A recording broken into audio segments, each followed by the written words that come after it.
the bottom edge of your blanket, because those stitches that you need to pick up, they will be clearer than on the side.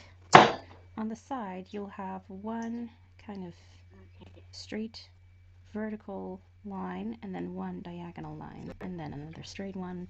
So it's a little bit more tricky to see where to pick up stitches. I have very short knitting needles. This is actually just 1 DPN cut in half, and I sanded the tips and I glued a little bead on it. You can totally use whichever type of needle you want. The first thing that we want to do is determine what corner you're going to work on, and then to just go through the corner with one of your needles. So, and really that is just picking up both loops of that stitch on the corner. It doesn't really matter if it's exactly a stitch or if it's one loop, or, you know, as long as you go through it. You then take your yarn and you leave about 15 centimeters, which is about 6 inches. You wrap it around. I do that like this, and then I pick up that loop through the blanket corner. This is our first stitch. I'm going to hold that needle in my left hand, and we are doing the knitted cast on, which you might have done before. So with my other needle, I'm inserting into the stitch and I'm wrapping the yarn around as if I'm going to knit this stitch. But now, instead of sliding the loop off of that needle, I'm keeping that on and I'm putting this loop on that needle as well. So now I have 2 stitches. I decided to skip one.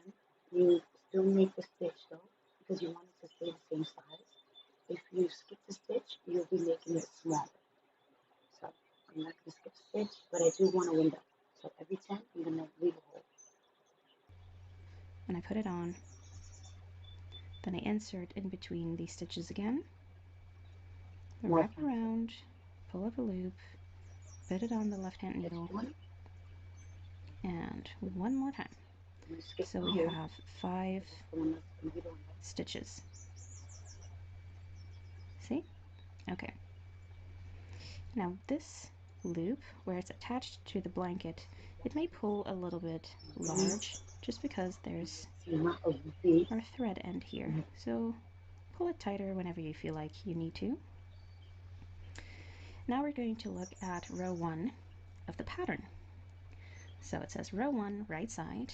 We're on the right side. Slip 1 knitwise. That means we insert into the first stitch as if to knit, and then we slide it off. Then knit 1.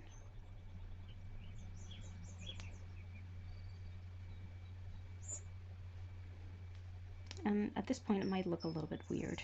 The first stitch might kind of slant around the second stitch. That is fine. Then we purl 1 and we knit 1. And now comes the most difficult part, which is not that difficult, but you just need to pay attention. So I'm going to read the pattern to you first. You now have 1 stitch left on your left hand needle. Lay this last stitch flat against the edge of the blanket. With your left hand needle, pick up a stitch at the edge of the blanket here. With your right hand needle, insert into both loops as if to knit and knit together as 1 stitch. Okay, now what does that mean? It's a little bit difficult to see with the very first stitch. So what I'm going to do here is I'm going to pick up this loop of the edge of the blanket that is closest to where I am.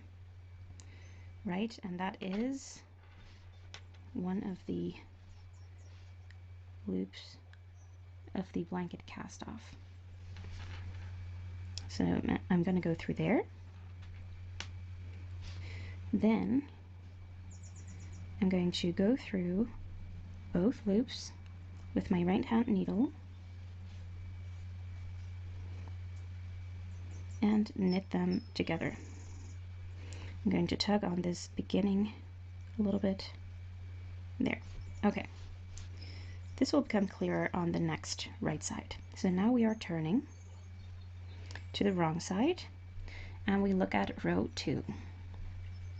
We slip 1 purlwise, so that means I'm going to keep the yarn in front and slip this 1 stitch as if to purl. Then knit 1, purl 1, knit 1, purl 1, and turn work. Okay. Okay. So row 3. Slip 1 knitwise, knit 1, purl 1,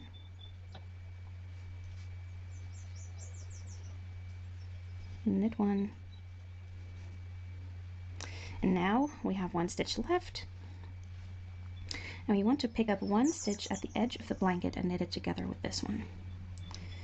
So I'm laying the stitch flat, and kind of where it hits the edge, that's where I want to pick up 1 extra loop. And then I knit that together. I'm going to do this a couple more times, and then hopefully it will be a little bit more clear. So wrong side, slip 1 purlwise, then knit 1, purl 1, knit 1, purl 1. Turn your work to the right side, slip 1 knitwise, knit 1, purl 1, knit 1, and then we get to use up 1 more stitch of the edge. So just gonna use the next loop of my blanket and knit it together. You know, you might have to skip a loop every once in a while to make sure that the border does not go wavy. And just to let you know, this is what it looks like when you're picking up too many loops and when you need to skip a few more. Because as you see, the point of the corner is being pushed outwards, which means that I've got too much width here, which is being caused by picking up too many loops and knitting a row for each of those. If I try to smooth this corner out, you will see that this starts to wave.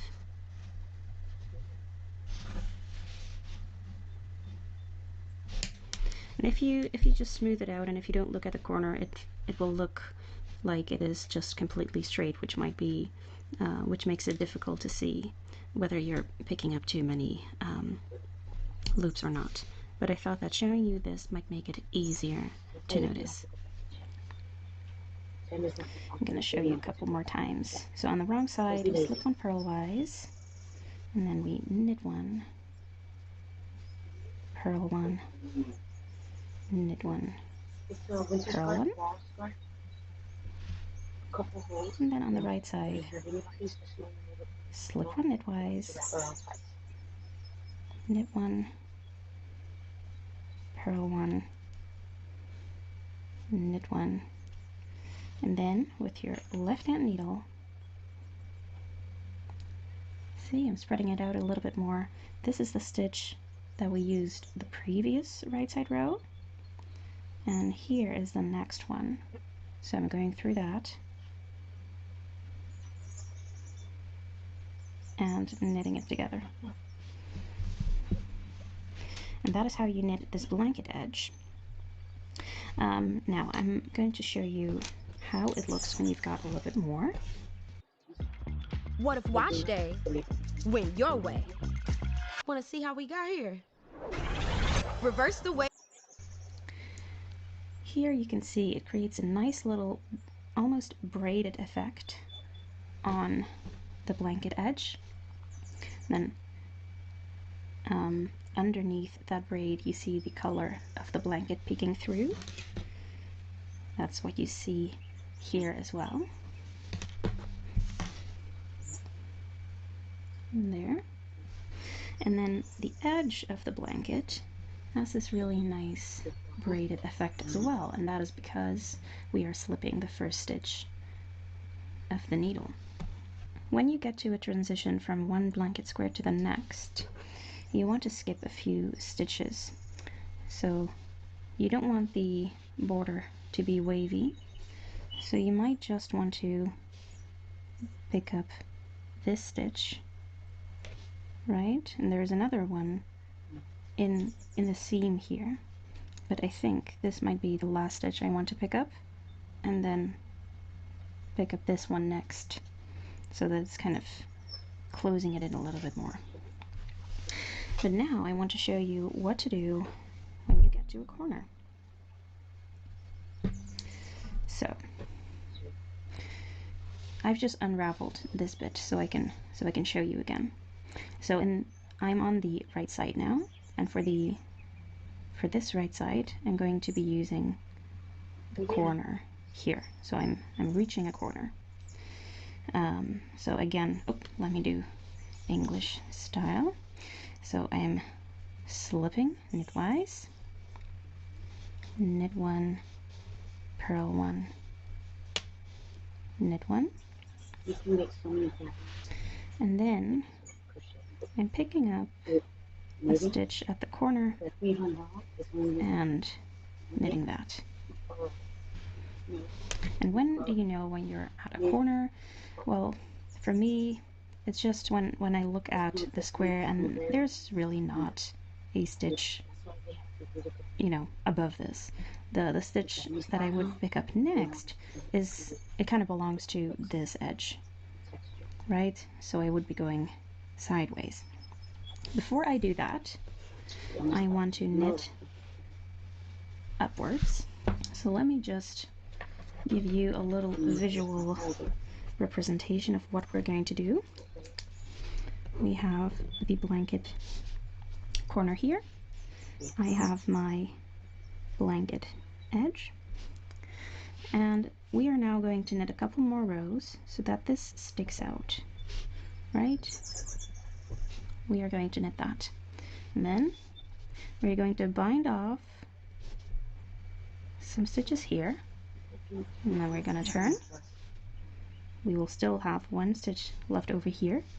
We're going to pick up more stitches here along that edge, and then continue with our edge here. Okay, just a little visual representation. And now we're going to knit this little piece in simple steps. So we're going to knit 5 more rows. We're starting with a wrong side row, and that is slip one purlwise, and then our knit one, purl one, knit one, purl one. And I really urge you to make a note of the rows you're doing, because I always lose count, and I don't find it easy to see on my work how many rows I've done. So then the right side row, which is a little different than a normal right side row. We slip one knitwise. Oh, sorry. I keep switching to continental style because that is my usual knitting method. So knit one, purl one, and then also knit one, purl one. Nice and easy. Turn your work. Oh, I need to write that down. Right side. Slip one purlwise. Knit one, purl one, knit one, purl one. Okay, I'm just noting this off screen now. 3 rows down. Slip one knitwise, knit one, purl one, knit one, purl one. That was row 4. Turn work. Slip one purlwise. Knit one. Purl one. Knit one. Purl one. Right. So what we have now is the little extra strip of knitting. Right? We have that little corner there. Okay, stay with me. We bind off in pattern. We slip one knitwise, knit one, we bind off one stitch. Oh, you might have noticed that before I did that, I did a little wiggle with my needle. That's to give the stitches a little bit more length so that my bind off is stretchier. So I bind off by pulling the rightmost stitch over the one next to it. Then purl one, and here comes a little wiggle there. Bind one off, knit one. Alright, what I didn't get a chance to tell you is that last night, even though I didn't go back on live, as you guys know, I probably stitched on, and that's it.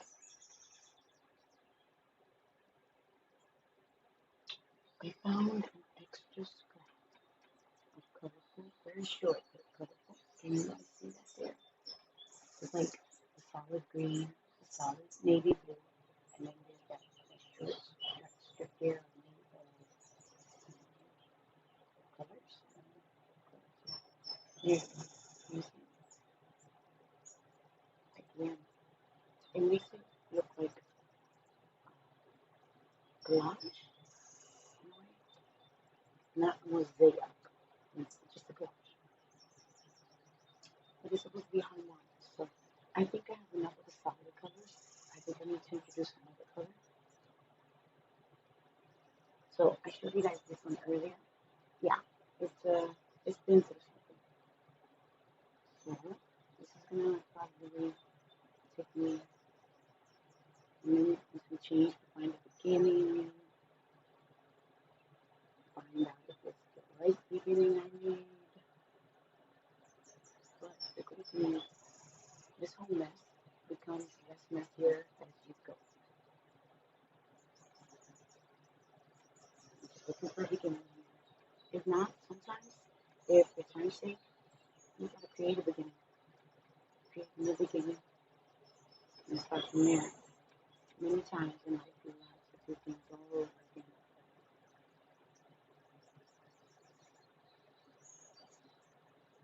Like one cycle, one big cycle. And that cycle as in cycles, like wash in, wash out, that kind of cycle, sewing, that kind of cycle. Not cycle like take a turn, take a turn. Anyway, I'm gonna proceed doing this, so that's what I'm doing here. Don't think I've gone with it, okay?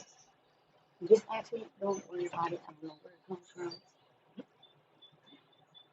I don't know. I think I developed a sense of humor. The more time you spend with yourself and with God, that's where I spend a lot of time. Wiggle, bind off, and purl one. And bind that one off. Oops.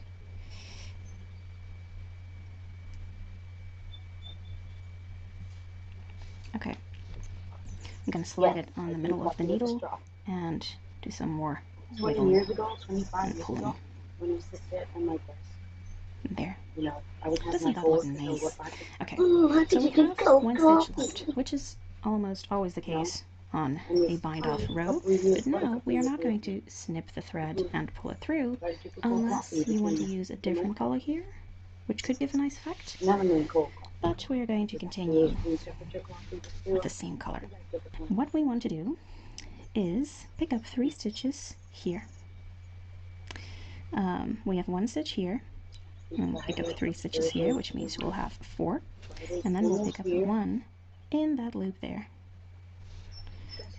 So we'll have 5. See that we have these 2 knots here, and that in between we have horizontal bars. Since we need 3, and we have 1, 2, 3 horizontal bars, I might just use those.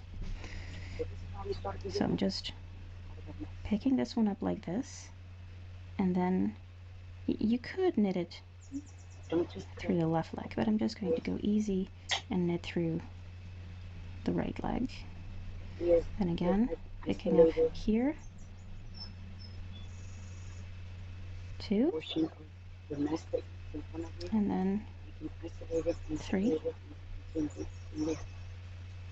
There. Now if you find that these holes, see those, if you find them a bit too big, then you can pick up stitches in between, or you can, let me show you an alternative. I picked up this one. You can also knit that like that.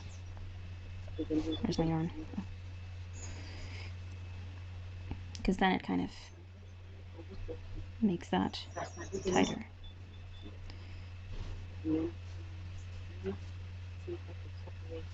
Okay, we have 4 stitches now, we need 5. So let me just quickly read the pattern. Yeah, then pick up 1 stitch from the blanket edge to have 5 stitches in total. And there's a tip, pick up that 1 stitch of the blanket edge within the loop of the last knit 2 together, so the braided edge continues. Because if you were to just, you know, pick up a stitch here, then this braided edge would not, it would have a little break in it. So I insert in there. Wait, how do I do this? Maybe I'll just use my right hand needle. I insert in there, I wrap around, and then pick up. I'll do that one more time. Our right hand needle goes into that loop and out through the back, wrap around, and pick up. And now you have 5 stitches again. And now we can resume in our pattern starting from the wrong side. So that's a row 2. So that is slipping purlwise, knit 1, purl 1, knit 1, purl 1, turning our work.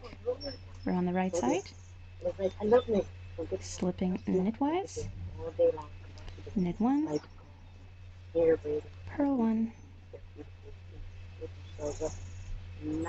knit 1, and then this one we pick up a loop. Oh, which one should we pick? And this one, oh, that's a little tight. Let's see. Oh.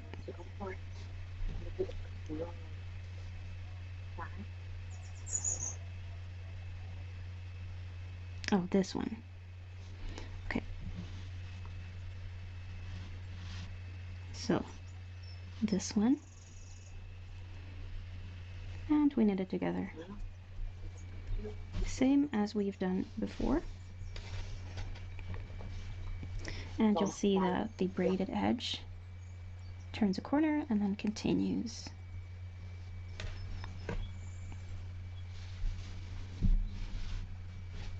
Right, and say you come to the very, very last bit, right? So we are knitting our border up to here. You are using this last loop to pick up and knit together, and then you also knit 5 rows, so you have this little corner, and then you can sew that little edge together with this edge, and you'll have one piece of yarn here, but you also have the yarn from where you bind off so that you can sew it together. And that is how you knit your blanket edge. Thank you very much for following this tutorial for the blanket edge. If you like this tutorial, please do have a look at my other patterns and tutorials. I'd love to see you there as well.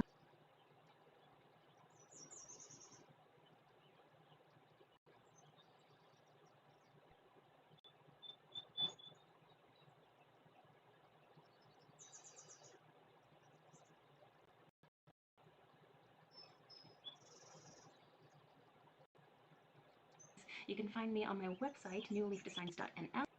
Hi everyone, and welcome to my channel, New Leaf Podcast. My name is Carmen. I'm the designer behind New Leaf Designs. You can find me on my website, newleafdesigns.nl, and that is also my Instagram handle. So in today's video, I have a roundup of 12 sweater knitting patterns, and those 12 sweater knitting patterns are free and size inclusive, so what more could you want? I am super excited about the designs that I'm going to show you. So I just want to preface this by saying I am all for designers charging for their patterns because, you know, I'm a designer myself. We need to live off something. And, you know, a lot of work goes into these patterns. And a lot of designers are also putting out their designs for free to help out people who don't have an extra budget to pay for patterns, or just to help people find them as designers, because sometimes you just want to have a little taster pattern to find out what this designer's style is like, because not all patterns are standardized, so you might need some time to get used to how a designer is writing up their pattern and to figure out if you like it or not. So free patterns are amazing, and I'm going to share 12 of those with you today. So on to the first one. I'm going to move a bit more to the side so I have room to place a photo of the sweater. So first up is the Savannah sweater by Martin Story. Martin is a very well-known designer. I think he designs for Rowan mostly. Is that true? I'm not sure, but so Savannah, it's a beautiful sweater. It's a V-neck cable sweater. It has lots of cables throughout. It has a drop shoulder. Looks absolutely beautiful. It's shown in a kind of cream beige, maybe oatmeal, but of course you can, I mean, I'm picturing it in blue. It's, yeah, it's kind of my go-to color for cable sweaters. It is available from size 28 inch to 62 inch, and I will say the sizes are kind of grouped.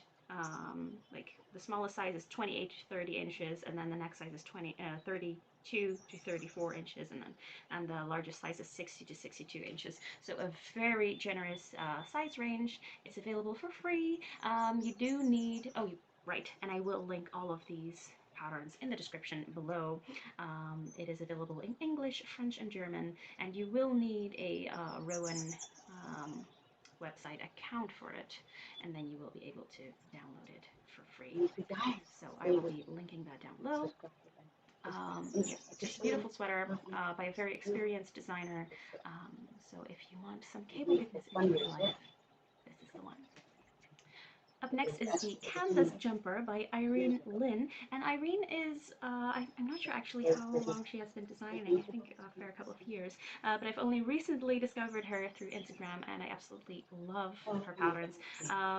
Now, she only has a couple of free patterns, and this is one of them, the Canvas Jumper.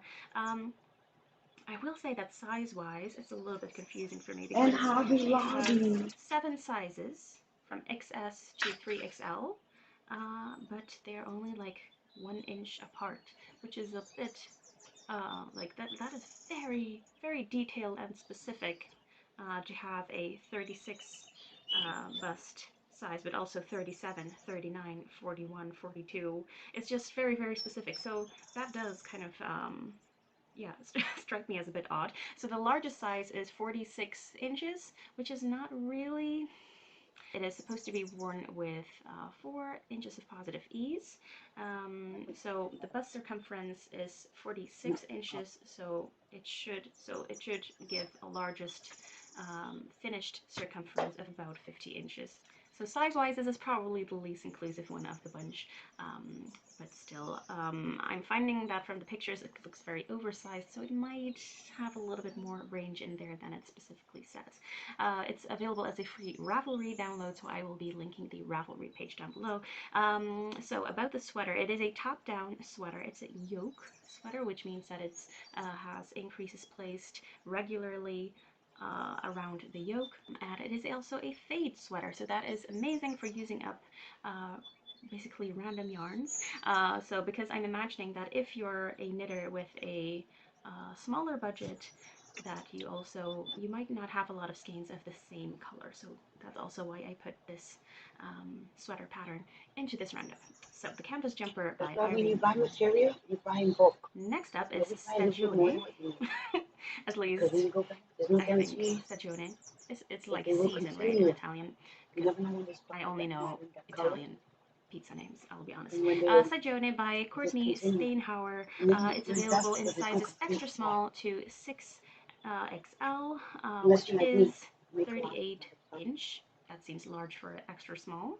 Oh, that's finished measurement. All right. So the finished measurement of the sweater is 38 inch for the smallest size and 65 inch for the largest size. Let's see if it gives any positive ease. Oh, it's modeled with 8 inches of positive ease, so that is quite a lot.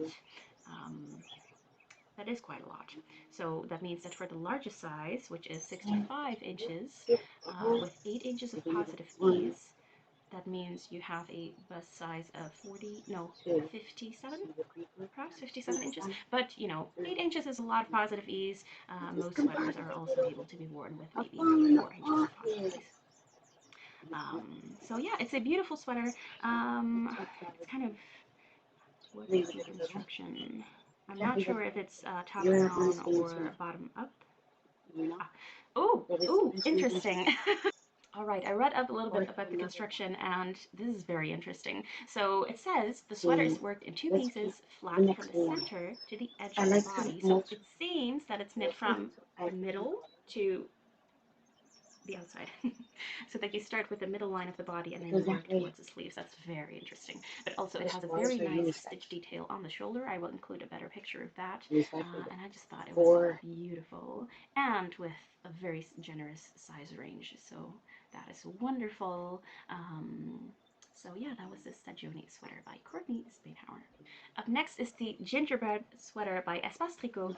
And Espace Tricot, they have many different free patterns. And I think mainly because they are a yarn store, and you will find that with yarn brands or yarn stores, obviously they want to promote their yarn. They want to primarily sell their yarn. So you will often find that they have free knitting and crochet patterns, which is amazing for knitters on a smaller budget. And so I would definitely go check out Espace Tricot because they have many different sweater patterns, but this is the one I chose because it's a raglan sweater, and I love a good raglan, and it's a very good base layer. And no, I don't mean layer, it's a very good staple piece for your wardrobe. It uses I think it also uses a mohair yarn in there. I'm not sure. It uses two yarns held together. So it's a top-down raglan. Yeah, it's just beautiful. I even just love it in this color. The sizes are 43 inch to 64 inch. So it's a bit large. I mean, the smallest size is a bit large. Let's see if they mean that as a finished size or as a bust size. Okay, finished circumference. And it's meant to be worn with 10 inches of positive ease. That's a lot. And they also say that some people prefer a closer fit. Do not be afraid to select an option that provides less than suggested ease. Alright, so if you were to wear it with 10 inches of positive ease, then this would be for bust sizes 33 inch to 54 inch. Yeah, if you want to wear it with 10 inches of positive ease, but that really is quite a lot. So yeah, you could also say that the largest bust size is maybe 58 or even 60 inches, because then you would still be able to wear it with 4 inches of positive ease, which is already a lot. I mean, which is already a fair amount of ease for sweaters. So yeah.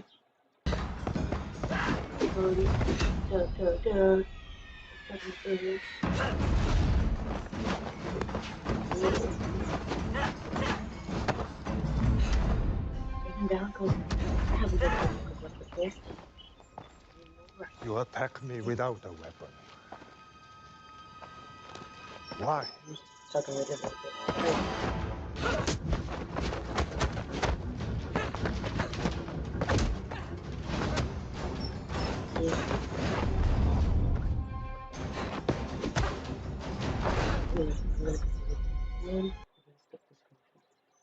The gingerbread sweater, love it. Up next is the Altogether sweater by Joji Locatelli, and if you don't know Joji Locatelli, are you even a knitter? I mean, she is one of the most experienced, most well-known and well-loved designers. It's, yeah, Joji is amazing. And this is a free pattern of hers that she has published basically at the start of lockdown, I think, or maybe slightly after. Yeah, in June 2020, the sweater has all together in color work on the front, and it's basically as a, you know, because from the start of the pandemic, we kind of had to, you know, get together and, you know, support each other. So that's also the backstory behind the sweater. Obviously, she has lots of colorwork charts in there, so if you don't want the specific altogether colorwork chart in there, I'm sure you could, you know, repeat the leaf pattern again, because she has some beautiful leaf and flower patterns in there. So let's take a look at the sizing.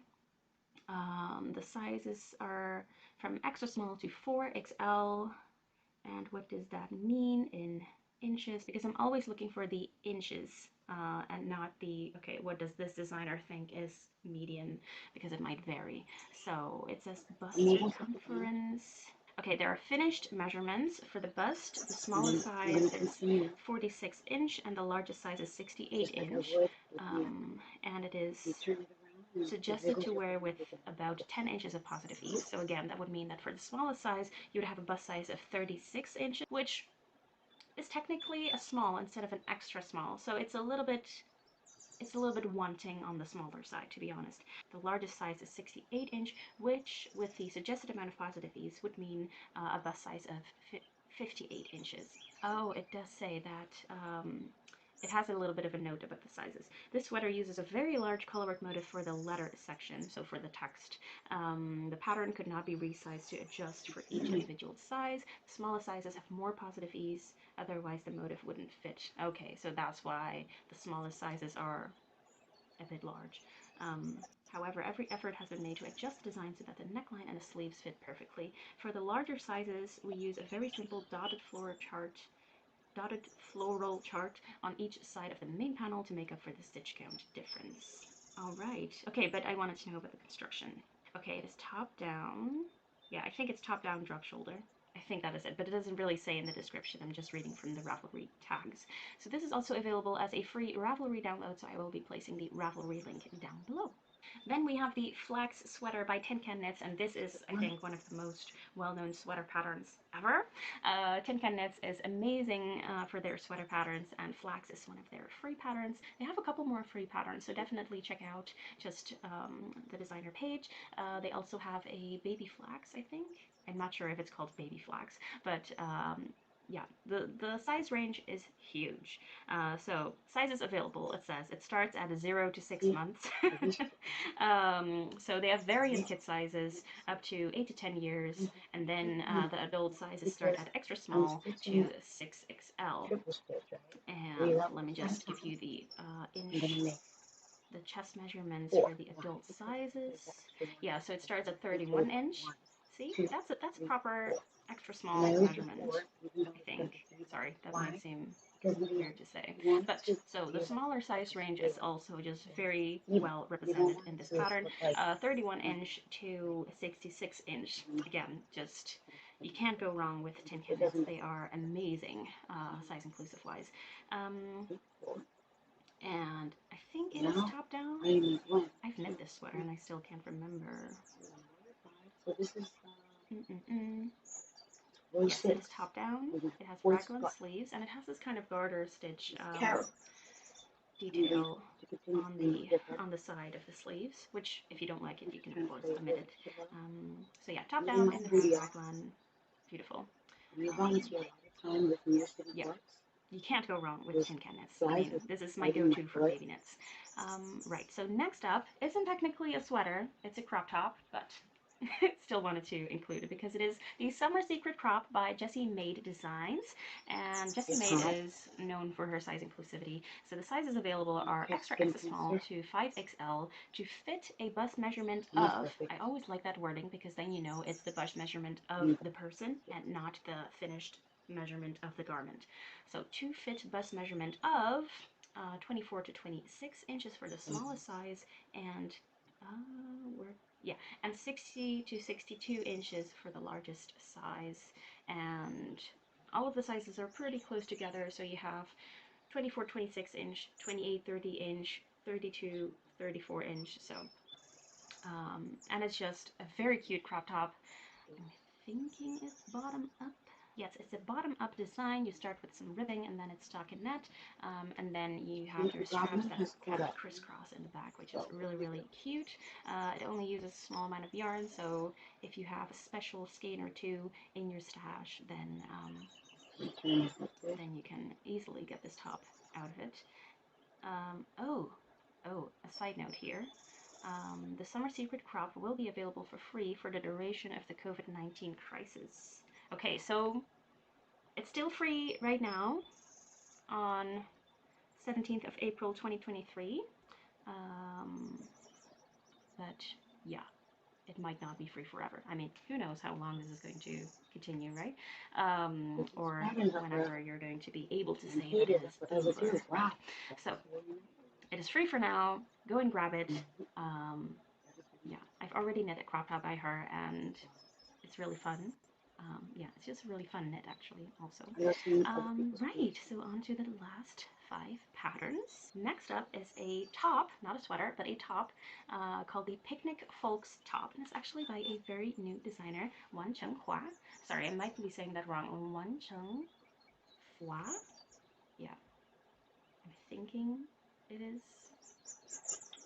And I'm pronouncing it with the Mandarin Chinese pronunciation because she's from Singapore, but it might not be correct. So apologies if I'm mispronouncing it. So the Picnic Folks top, so cute, and it's knit with cotton because I figured beginner knitters, well, you know, knitters with a smaller budget are often also beginner knitters because as you get more experience with knitting, you tend to put a larger amount of your budget towards knitting. It's just the way it is. So, and beginner knitters are often also a little bit scared of wool.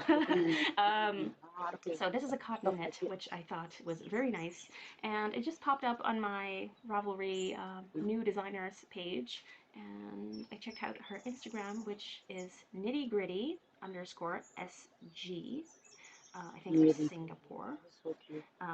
So yeah, go check her out. And I was blown away that one of her very first designs is so size inclusive.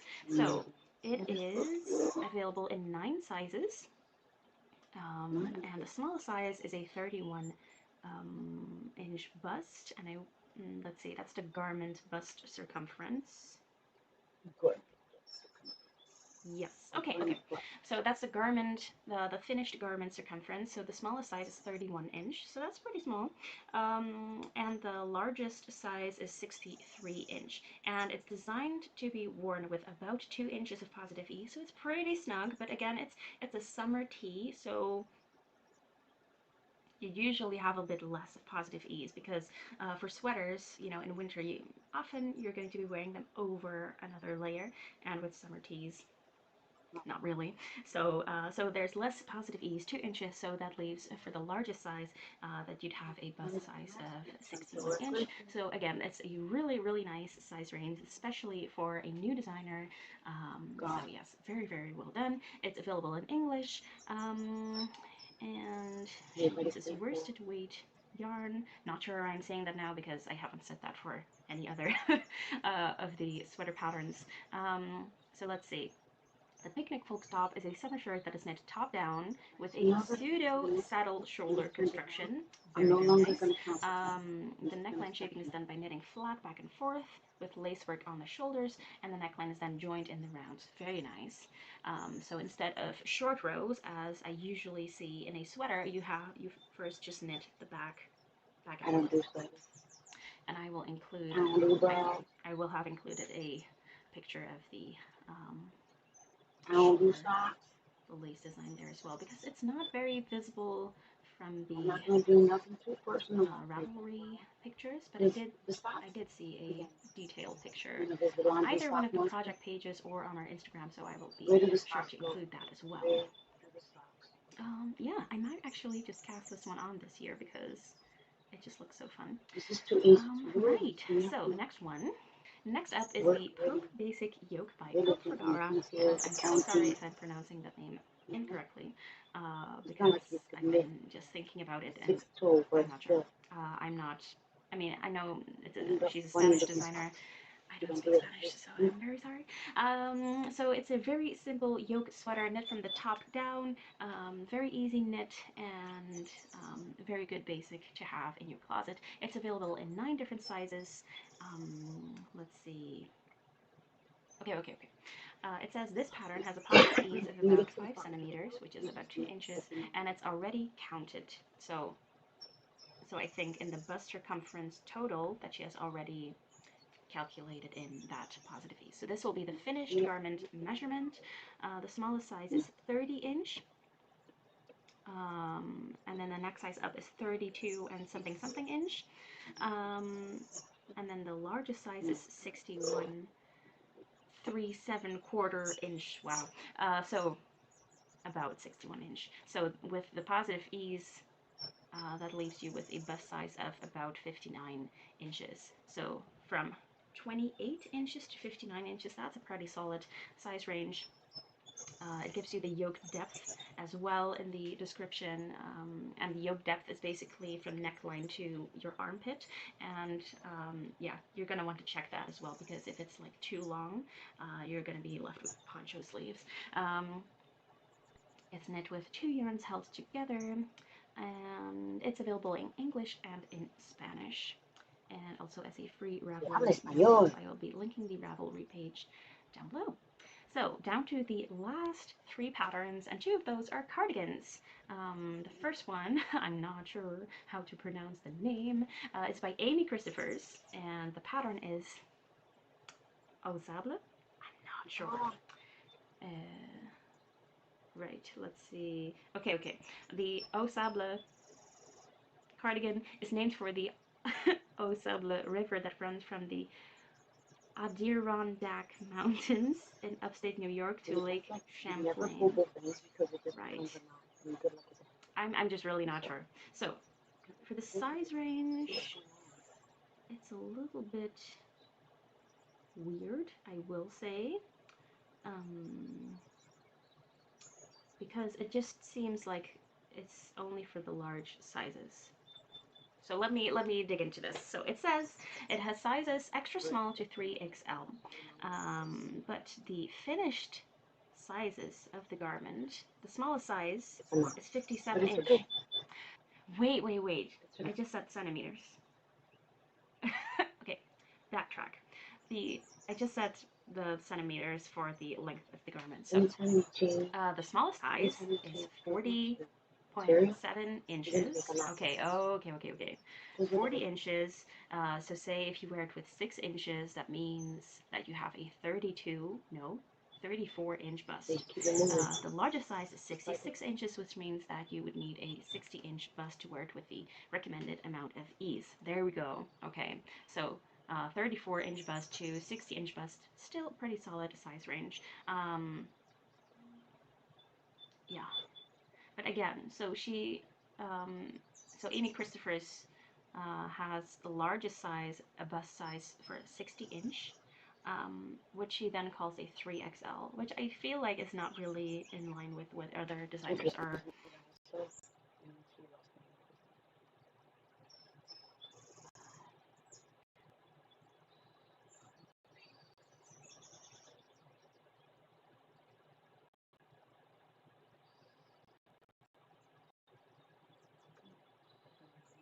Hi everyone, welcome to this tutorial on how to knit the My Favorite Baby Blanket pattern, which is a D Hard House Designs pattern based off of the Grandmother's Favorite Dishcloth pattern that I've been knitting for years and has been around on the internet for years and probably well before that. But what I've done is taken that general pattern and blown it up into a baby blanket, and this tutorial video is going to take you through all the steps of that pattern. That pattern is available for free as a free download on Ravelry. The link is down below in the description box. Feel free to go snatch a copy for yourself. Show you in video format how to work through this pattern. Let's go. All that I use for this pattern. So the very basic supplies needed and all that I use for this pattern include a US size 7 circular needle, and I go with the circular because of the long cable. It's going to help accommodate that very long diagonal of the blanket, which is the longest part of the blanket. So I can hold a lot of stitches on here and be easier for me to hold, easier on my wrists. US size 7 is also 4.5 millimeters for the size. And a tape measure is really handy so we can tell where we need to stop increasing and start decreasing, so to measure the edge of the blanket. I am going to be using inches, but you can easily convert this to centimeters. And then your yarn. So I'm using 2 cakes of mandala. This is Lion brand mandala. I've got 2 different labels here, but they're the same yarn. So I'm going to be using, this color is, where does it say the color? Cupid is this color. And I do like on the label it does give you a preview of the colors here. Even though you can see them in the cake, it's still nice to see them lined up here because you also get an idea of how wide these stripes are. So I'm using Cupid, and this one is sort of a muted rainbow. This one is Valkyrie. And you can see both of these skeins are 150 grams, 590 yards. This is not worsted weight as much as I thought it was. It's rated as a 3, a light yarn, which is like a sport weight or DK. Oh yeah, here it is over here. So it is a sport weight or DK weight yarn, not worsted, but because this pattern is not based on it's knit until you get a certain size, right? So you could really adapt this for any weight of yarn, worsted weight, fingering, and just you'd have to adjust your yardage according to that. This is 100% acrylic yarn. I like to use 100% acrylic yarn, especially for baby items, because babies are messy and don't know how to, you know, stay clean and not spit up on everything or whatnot. So I like 100% acrylic because it can easily be thrown in the washing machine and the dryer, and this is going to hold up. It's going to hold up its size, its shape. If anything, it's going to get a little bit softer over time, but having a baby item that's easy to wash is really important in my book. And I'm not a mother, but I am an aunt, and I've been around many children, and I know that being able to wash their items is a real big perk. So I'm using 100% acrylic for that reason, just because it makes life easier for whoever's going to get this blanket. So we're going to get started. For work, play, and every day, upgrade with over 1 million parts and accessories and bring your truck to life. Real truck.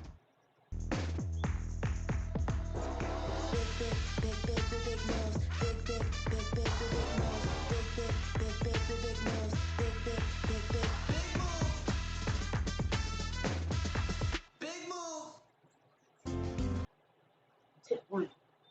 Wave both.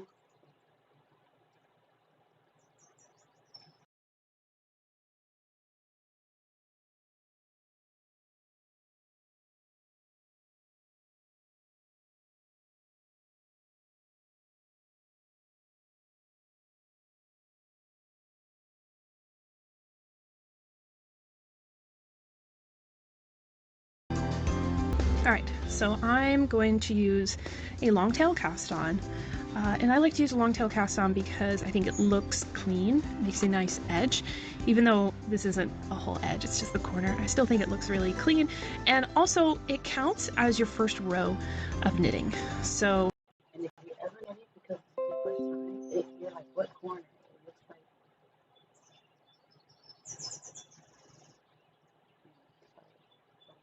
here. So it's gonna look like a straight line if you're a new guy or gal. Everything like this is not a straight line, it's actually circle, square, line, sequence. It's actually making stitches as we put it on there. So I'm going to have a tail of about a foot, 12 inches-ish, and I'm going to do a long tail cast on. I like to use the twisted German cast on. It's just what I use. I haven't memorized. I don't even have to think about it. But I'm going to hold the yarn over the needle with my pointer finger, my right hand, and I'm going to go under these two strands on my thumb, catch the inside of this loop, pull it under, go to the other side, catch this strand coming over my pointer finger, and then it creates this little triangle. I'm going to pull the tip of the needle through there, and then pull these strands taut. And I'm just going to repeat that. So I'll go under both, catch the inside loop, pull it under, go over, catch the inside loop, pull it through, and then tighten up the two legs. And what's really nice is we're only casting on 4 stitches. So this is one of the reasons I love knitting corner to corner blankets. Why I love this pattern is because the cast on is extremely short. And usually when knitting blankets, I find that I have to cast on hundreds of stitches, and it just makes the project difficult to start. There's a lot of setup. So here there's very little setup, 4 stitches, finish. Now this counts as the first row. So what I'm going to do is the setup row in this color as well. So I need to make sure I have my working yarn that's attached to the ball, and that I'm not knitting with the tail. So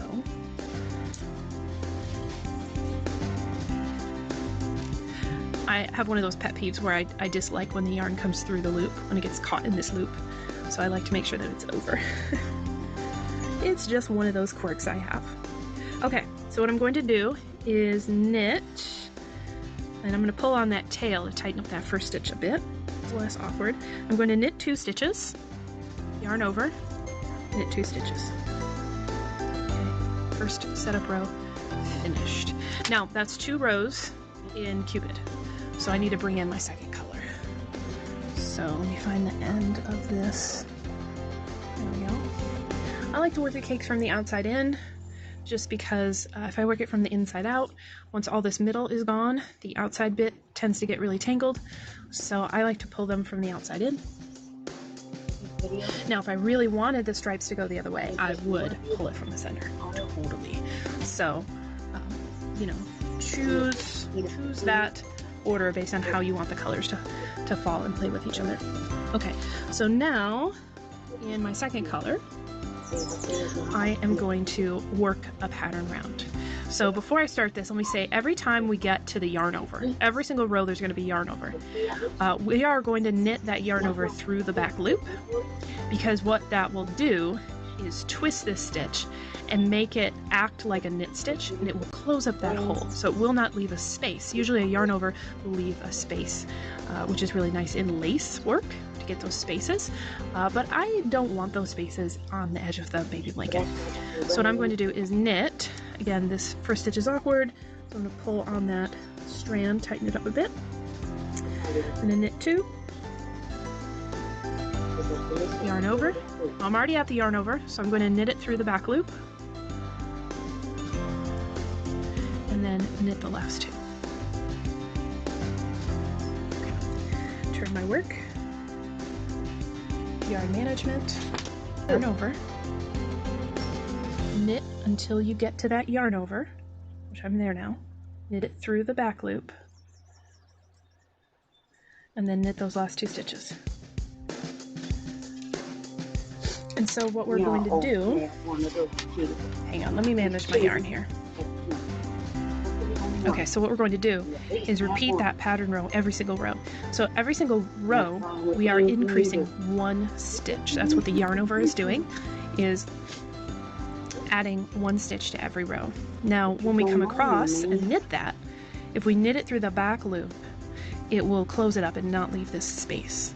Okay, so what I'm going to do now is, since I did 2 rows back and forth in Valkyrie, my second color, I'm going to come back to the first color. So I'm gonna grab this pink here, my first color.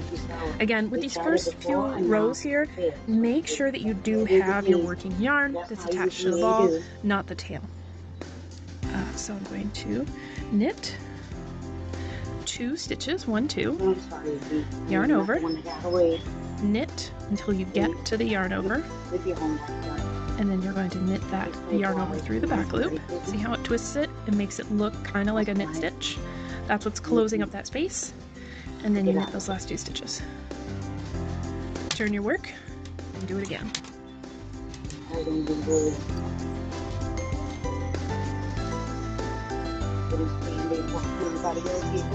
Knit 2, yarn over, knit until you get to the yarn over, knit that yarn over through the back loop, knit those last 2 stitches, turn your work, and then you'll switch colors again. So what I'm doing is alternating every 2 rows is a different color. So it's going to make these stripes in the garter. On the reverse side, they're going to be kind of alternating stripes with these pearl bumps. It's going to look a little more blended. So depending on the effect you're going for, whether you want stripes or something a little more blended, both sides of this blanket are going to be nice to look at. So I'm just going to keep going in this fashion until this is large enough. So you're going to see that here very soon. So I've gone through one color change already, where this this light pink has turned into white here on the Cupid color, and now this one, what's this color called again? Valkyrie? Yeah, Valkyrie is going to turn from this grayish color into this seafoam green, and I find the color changes to be quite magical and really fun, and part of what drives me through knitting these blankets is I get excited for the color changes in this self-striping yarn. So I just wanted to take a quick video of knitting through the color change and how it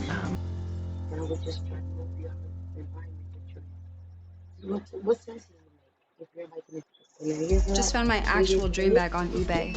This super rare stunner from a seller in Philly. Sports car driving and stilettos kind of babe. And it came expertly authenticated, like legit, real. So now, on to making my dreams a reality. Yeah, eBay.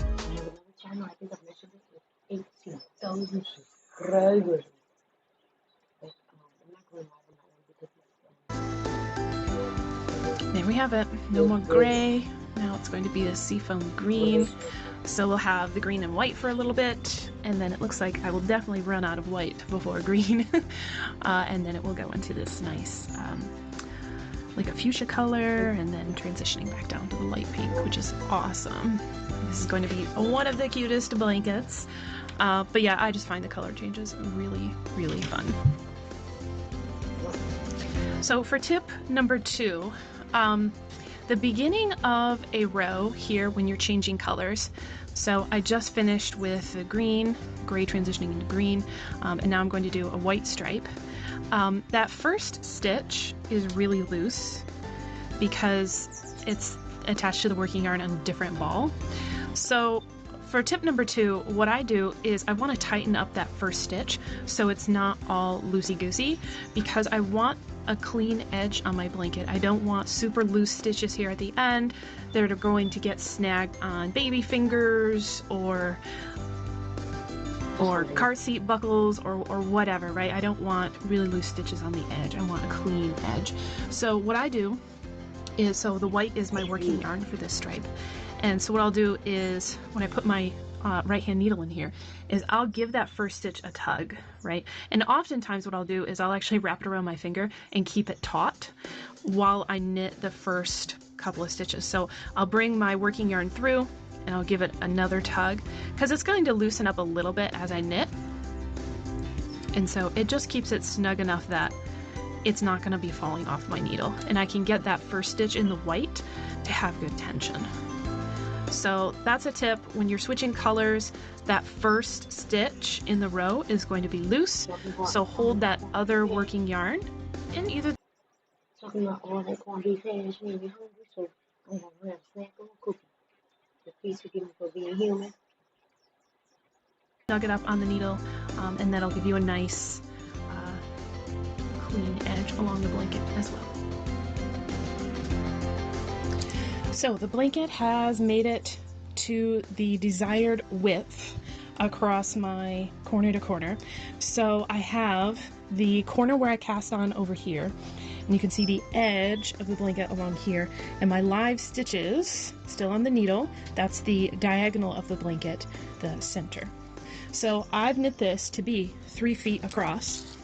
So I have a little tape measure here. I think I got this at the dollar store. I love the dollar store. But if I measure this across, it is in fact, there we go, yep, 3 feet across. But remember, you can really make this any size that you want.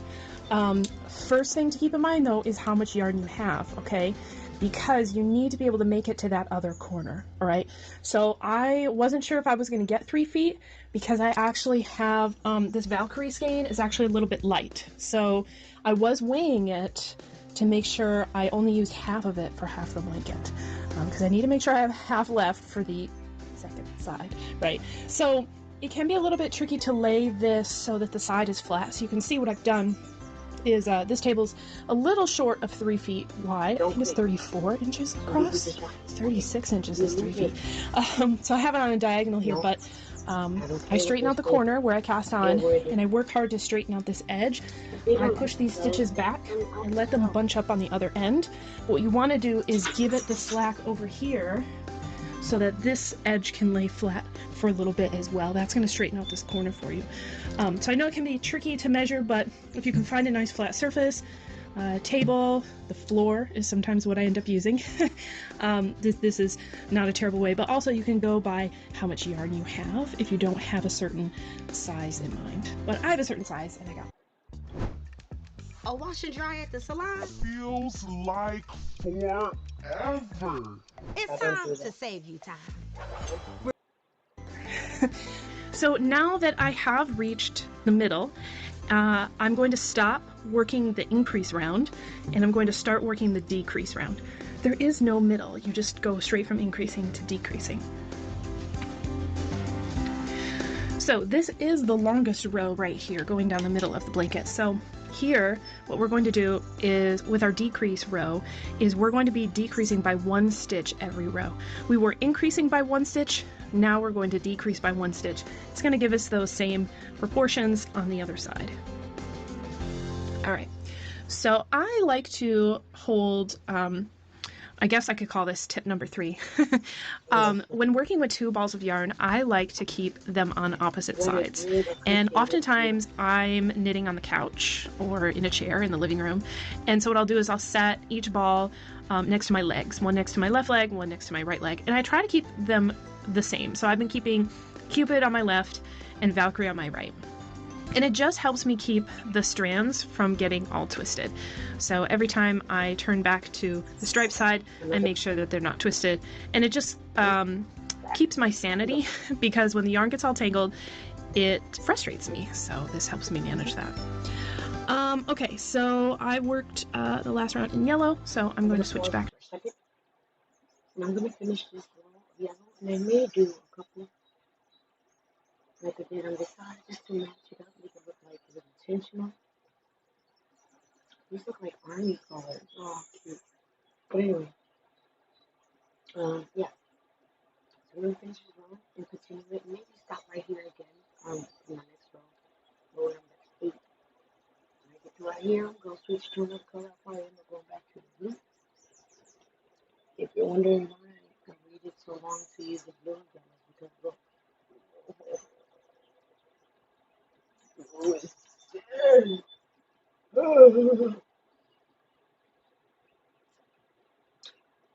Plenty of rain, so yeah. I like the stars to look different. So when you're looking for it and you just stop, you're like, damn it.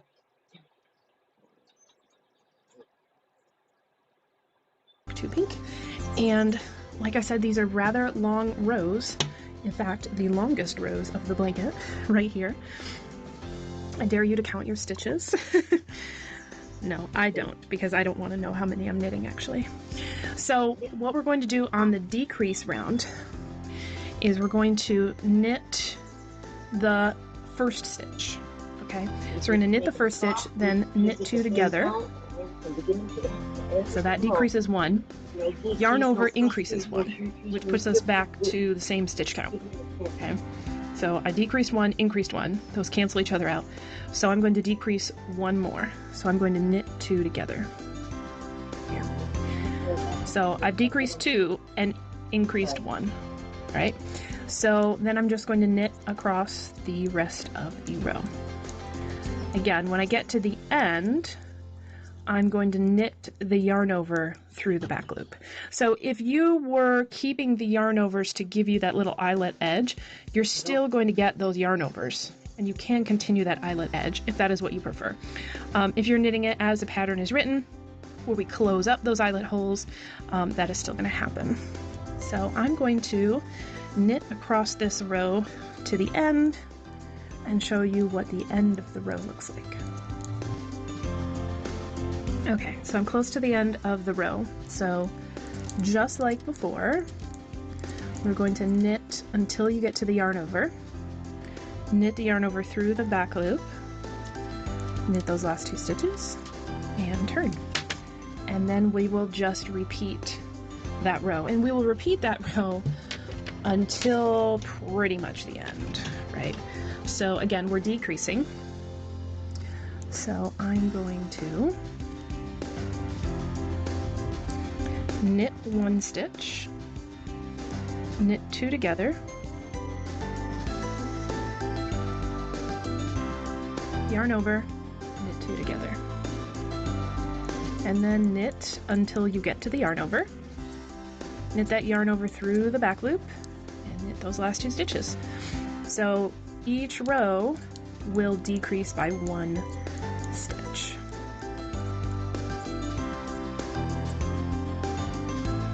Alright, so I'm almost finished with the blanket. I'm finishing up the last corner here, and I'm down to, I think I have 7 stitches here. 2, 4, 6, 7. 7 stitches. And I just wanted to show you the end here with the corner because I'm still wanting to knit the yarn over through the back loop. But when I get down to this few of stitches, it gets a little tricky to do that because it's going to start being a part of one of those knit 2 togethers. So let me just show you. I'm down to 7 stitches here, and I'm going to knit another decrease row.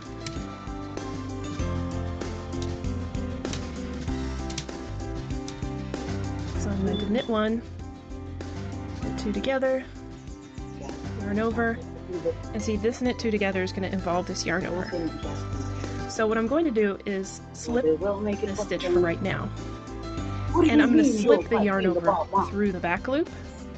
So instead of slipping it this way, which would keep its orientation, I'm going to slip it through the back loop so that it twists the stitch for me. And I'm going to slip those 2 back onto my left needle. And then I can knit 2 together. So I'm still having a yarn over here, but now I can knit these 2 stitches together. And it's like knitting that yarn over through the back loop. Knit the last 2 here. So I'm going to do that again. Now I'm down to 6 stitches.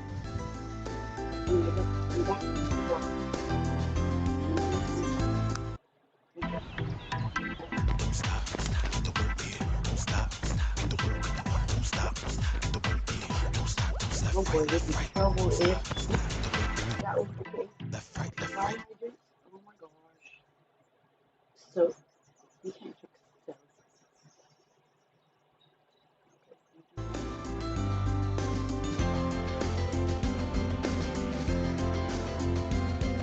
So I'm going to knit 1, knit 2 together, and you can see the yarn over is right there. So I'm going to slip it through the back loop onto my right needle. Now, keeping the orientation we've just made, slip it back to the left needle. So you can see now it's twisted, which is what I want. So now I can yarn over, knit 2 together, and then knit that last stitch. And now I'm at 5 stitches, which means I'm almost finished. We're going to take this down to 4 stitches, just like where we started. So I'm going to knit 1 stitch, knit 2 together, but look, one of them is a yarn over. So I'm going to do this again. Slip that first stitch out of the way, slip the yarn over through the back loop, then put those 2 back on the left needle. Now I can knit these 2 together, yarn over, knit these 2 together, and now I have 4 stitches. So the last row here is the bind off. So I'm going to knit. My yarn over is right here, so I'll knit it through the back loop. Pass that first stitch over. Knit, pass that stitch over. Knit, pass that stitch over. And that's it.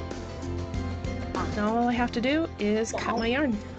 We'll find my scissors first so I can cut my yarn.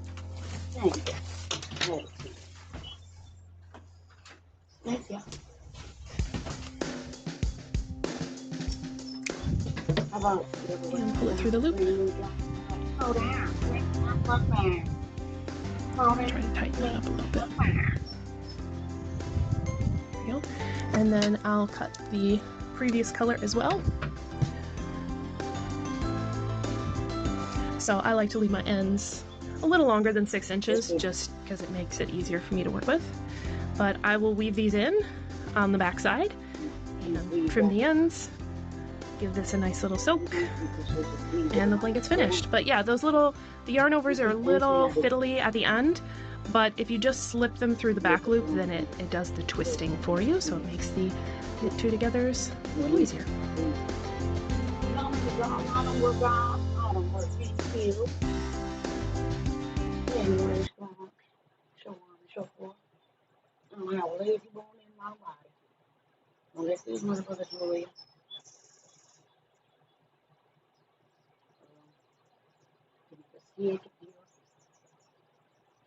Appreciate your patience.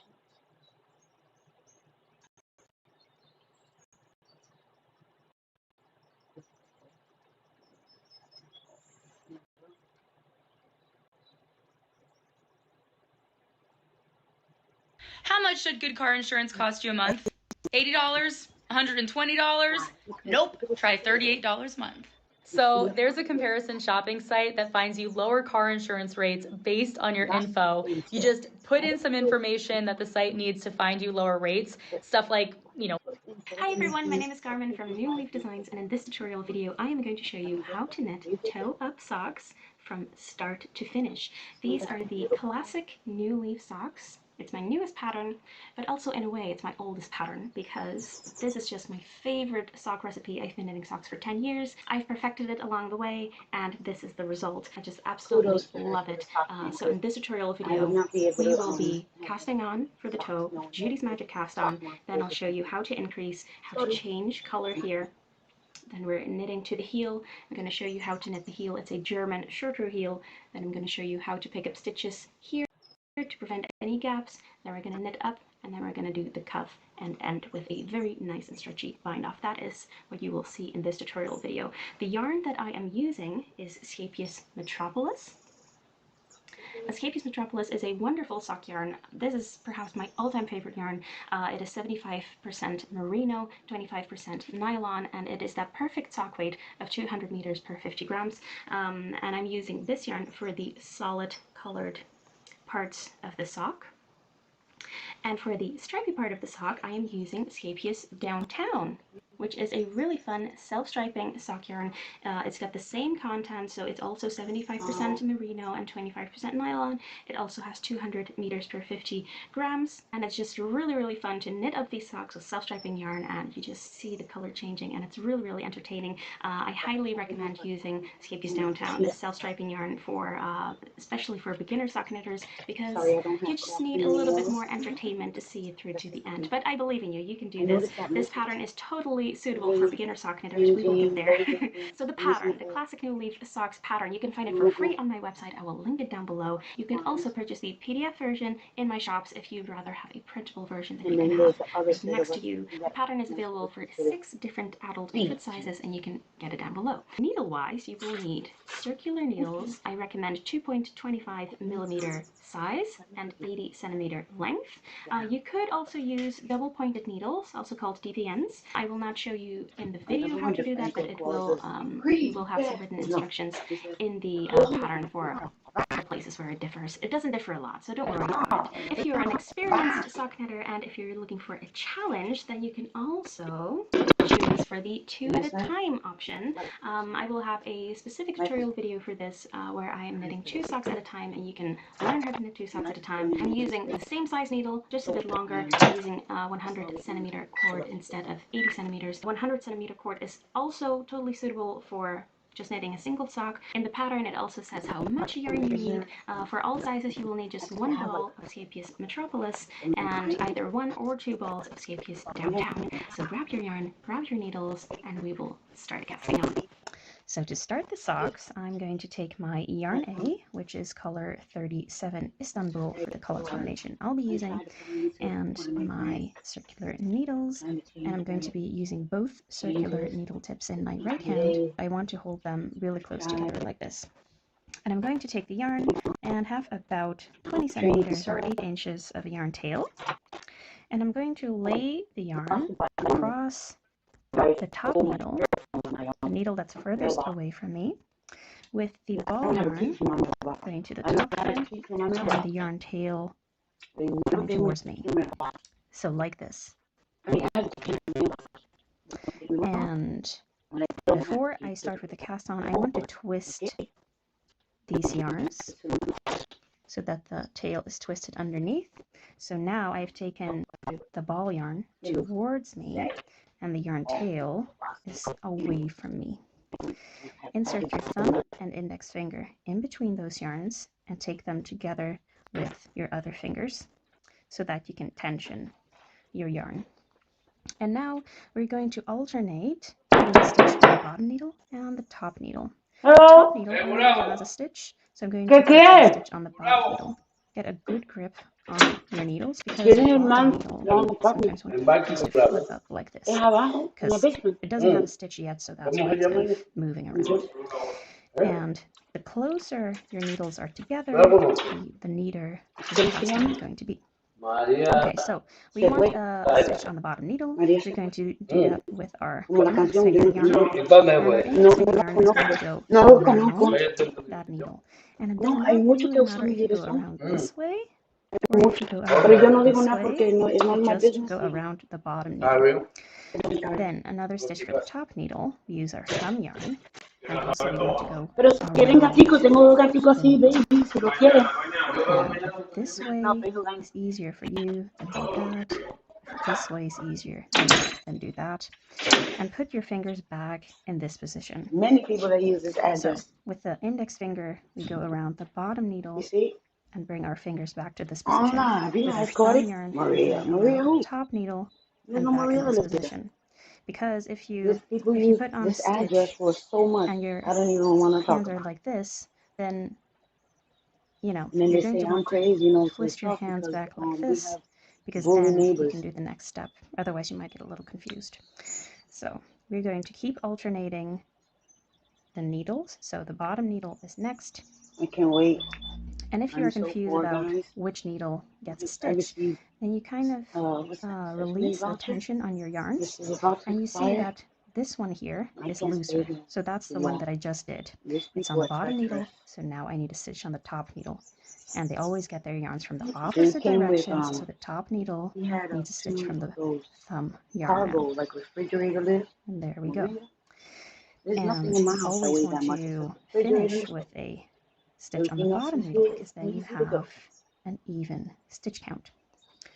So you want to place as many stitches on your needles as it says in the pattern. For my size, that is 10 stitches. So let's see, I have 8 here, and I have 8 here, so 9, 9, 10. But please do check the pattern for the amount of stitches that you need casting for your sizes. So I finished casting all my stitches, and now I want to be knitting my first round. So please do note that this very last stitch is very loose, and that stitch is made with the yarn tail.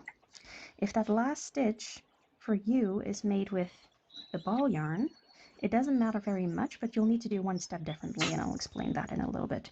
So I want to place my fingers on the back of the stitches here, because otherwise the stitch can fall off. So I want to secure those. Welcome to my session, baby.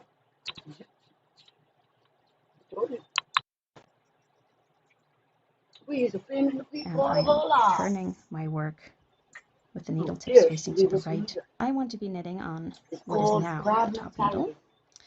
To do that, I need this needle to come out to the right. So I'm going to be moving it like this, sliding it through the stitches so that the stitches on the bottom here are resting on the cable.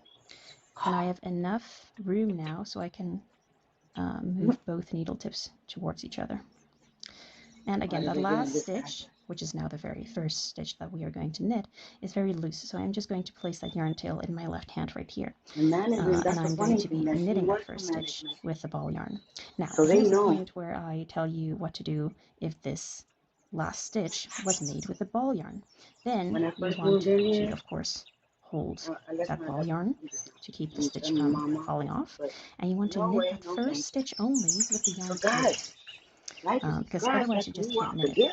If you try to knit this stitch with the same strand that it was made from, it will just drop back off and you won't be able to knit it. Okay, so I'm holding the very loose strand in my left hand. I am inserting my right hand needle, and I am looping my yarn around and knitting that first stitch. And it will still be a little bit loose, so I'm just going to keep holding on to that strand. The rest of my stitches on this side are twisted. If I zoom in, you can kind of see what I mean. So the right leg of this stitch, if you'll notice that here there's a left leg and here there's a right leg. The right leg is on the other side of the needle, and usually it isn't. So these stitches are twisted, and what that means is that we want to knit it like this instead of like this. So I'm inserting like this and wrapping my yarn around. Now, you may not have twisted stitches here. Whether your stitches are twisted here or not depends on which way you wrapped the yarn around the needle during the cast on. So your stitches may not be twisted here. They may be twisted on the other side, for example. So just know how to recognize a twisted stitch and that you then need to knit through it like this. If you knit through it like this, it doesn't really matter. It's the very tip of your toes. No one's going to look at that. So just knit all of these stitches. Good job.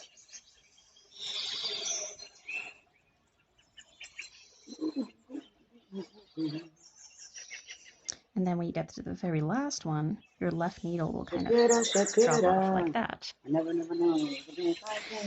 So then we are at the other side of the work. We have now done half of a round, okay? So we are going to move our work. We're going to rotate it clockwise. We're going to take our needle that is out of the work and slide it back into the stitches. Then the bottom needle, slide it out.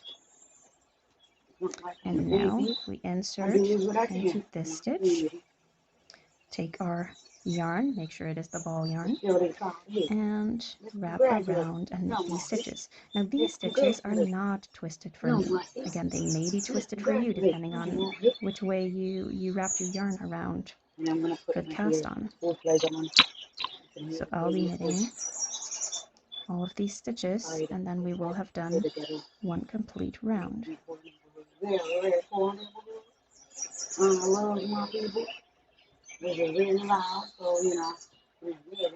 And again, my left hand needle is going to drop off.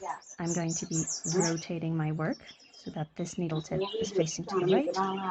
The needle that is all the way out like this, I'm going to be sliding it back into the work, and the other needle gets to come out. Now, say you are distracted during this step and you don't know if you've pulled the correct needle out. Then you want to take a look at where your yarn is. And it's a little bit confusing with the tail here right now, but from now on, when I refer to the yarn, I'm referring to the ball yarn. So take a look at where your yarn is. It's on this side. That's where we just knit. That is the most recent stitch that we knit. And because we're knitting in the round, we then want to move on to the other needle.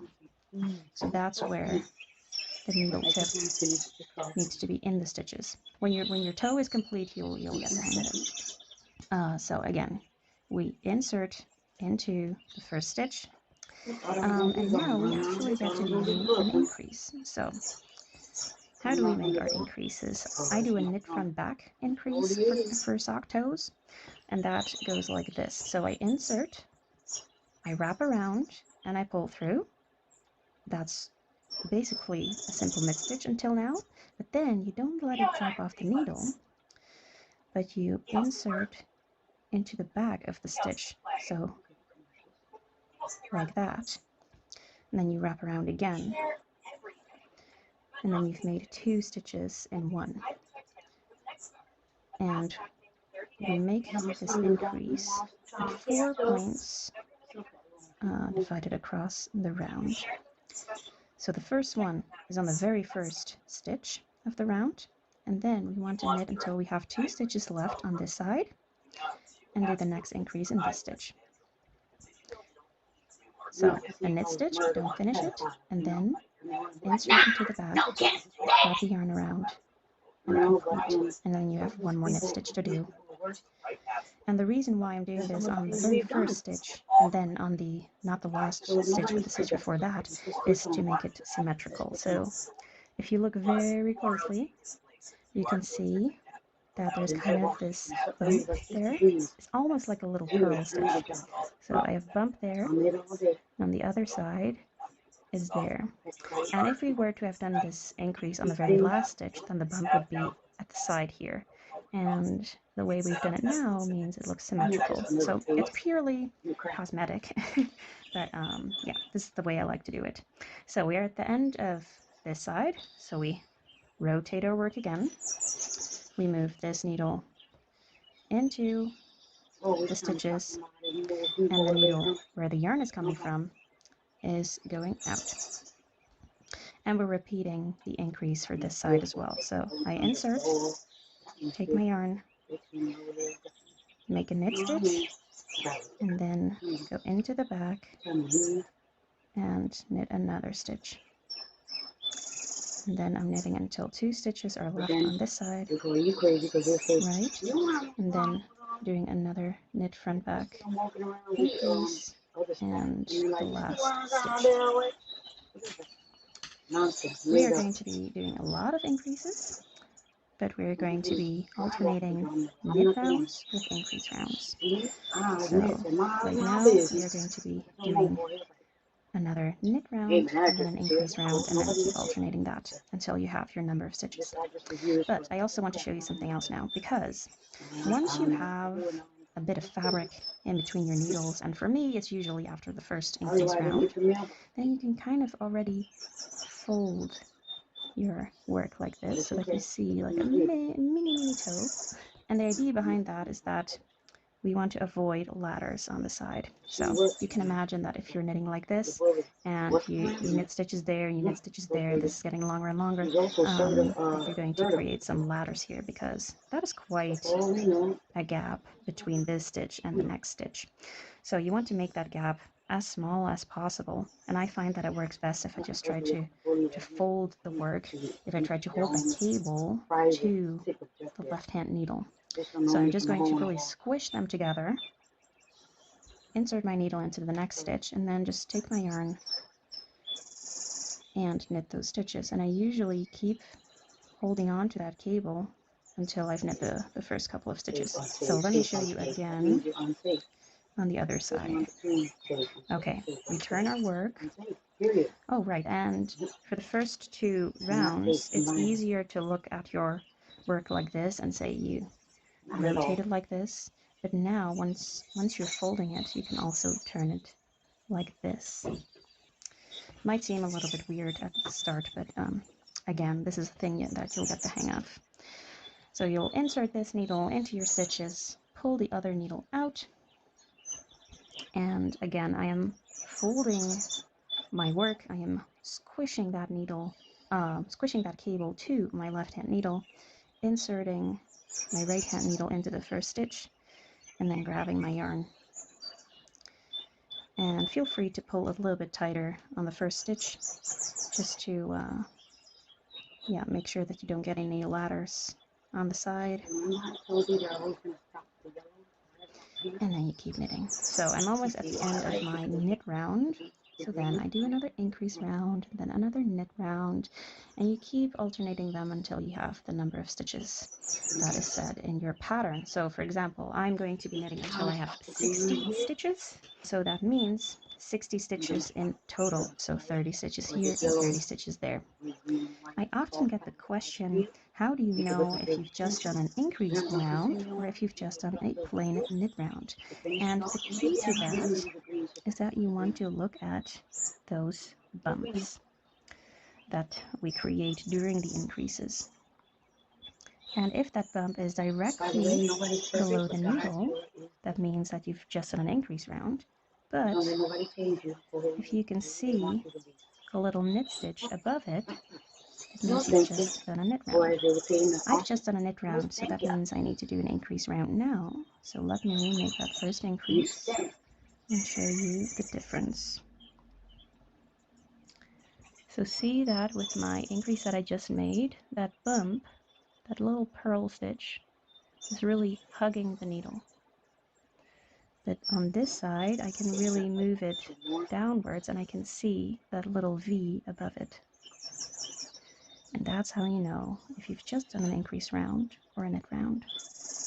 For work, play, and every day, upgrade with over 1 million parts and accessories and bring your truck to life. Real truck. Scent can't sanitize.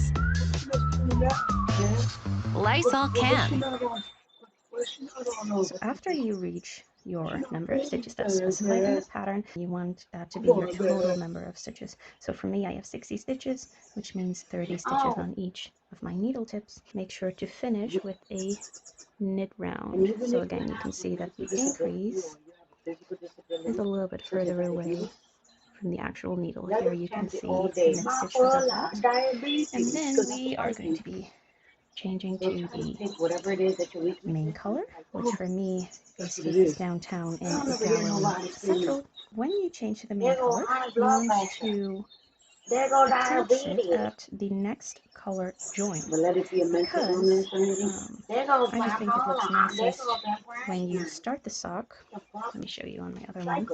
When you start the sock with a full color, with a full stripe, instead of if it was just, you know, a little bit of a stripe and then continuing to the first full stripe. I just think it looks nice. So what I do is that I pull out the yarn until I get to the first color change, and then I make my very first stitch with the yarn right after the color change.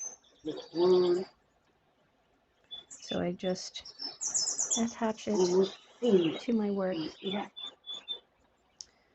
and start knitting with it. And then yes, you will have a little bit of excess here, and then you can just cut that off and continue knitting. And then you continue knitting with your main color, or yarn B as it's called in the pattern, until your sock is of the desired length to put in the heel. And when we get to that, I will also be showing you how to knit the heel. In the pattern, you will also find measurements that will tell you when it is time to put in the heel. Those measurements, you will measure from the cast-on point of your toe to your current row of stitches. For me, that is 18 centimeters. And it's just under 18 centimeters right now, but in my experience with knitting socks for myself, I find that this is usually okay. One extra point that I want to talk about for self-striping yarn is that I usually find that it looks nicest if you put the heel in between two stripes or in the middle of the stripe. So that might also influence you to knit more or less rounds. If you want to place the heel in the middle of a stripe, you just knit to the middle of a stripe and make the heel on the next row. But I'm going to knit the heel in between two stripes. So I've got the green stripe here, which you also see here, and after that is the orange stripe for this colorway. And you want to knit until you get to the next stripe. On the next side, we are going to be doing the heel. And why is that? So say that I knit up to here and decided, well, I'm close enough to the orange, let's do the heel on this side.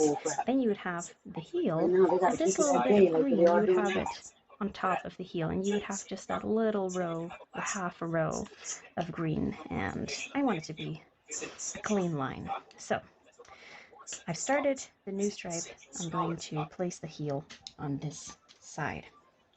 And for all sizes, we are going to be knitting the heel across half of your stitches. So if you have 60 stitches in total, you will knit it across 30 stitches. And to start the heel, we are going to be knitting across this side with our heel yarn. And for this colorway, I am pairing it with 37 Istanbul, which I've also used for the toe.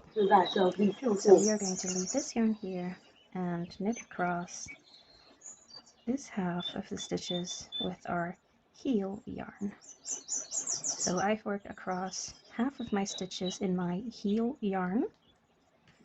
And now I actually want you to take a look at the pattern if you're able to have that beside you, because it will really help you to be able to knit the pattern without having the video there. So in the pattern, I say to turn your work to knit in rows. So we turn our work, and instead of continuing on this side, we only work on this side for the heel. So if you're working on a circular needle, you're used to, you know, moving your needle, but you don't have to do that now. You can just keep it like this. We are working in rows, so we are working on the purl side here. And for row 1, which says WS, which means wrong side, which is what we are seeing. It says with yarn in front, and we already have the yarn in front because we are on the purl side. So with yarn in front, slip 1 purl. So slip 1 means to simply take it over onto your right hand needle. And the purl in there means that we do that purl-wise. So we go in there as if to purl and slip it onto our right hand needle. And now comes the most difficult part of the heel. Slip 1 purl and lift the yarn from the front upwards over the right hand needle all the way to the back of your work. Tugging firmly forms a so-called double stitch, which is what we are seeing here. We are seeing those 2 loops, which are from the color from our downtown yarn. So you don't see the heel color anymore, you see the color that you were using before.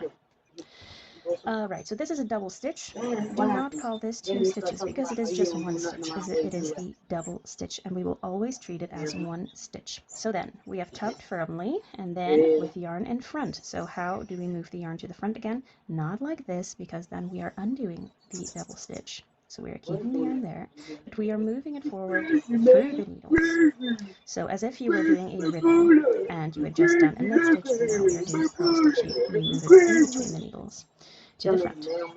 And then purl all stitches until end of needle 2. So you will notice in the pattern I am naming the first half of your stitches needle 1 and the second half needle 2. So purl across needle 2. Then on the other side, you will notice that the last stitch pulls a bit large because that's where the yarn end is. And we turn our work at the end of the row and continue working on the right side. And we move on to row 2 of the heel, and it also says RS in between brackets, which means right side. It says again with yarn in front. Now we actually have to move the yarn in front because the yarn is in the back. So yarn in front, slip one purl, that's the same as for the other side. So slip one purl, lift yarn to back as before. Okay, so what are we doing? Lift the yarn from the front upwards over the right hand needle, and again this forms a double stitch, but it will look different on this side. On this side it will kind of look a little bit twisted. It might look as if there's a little X on your needle, and I'm holding this end here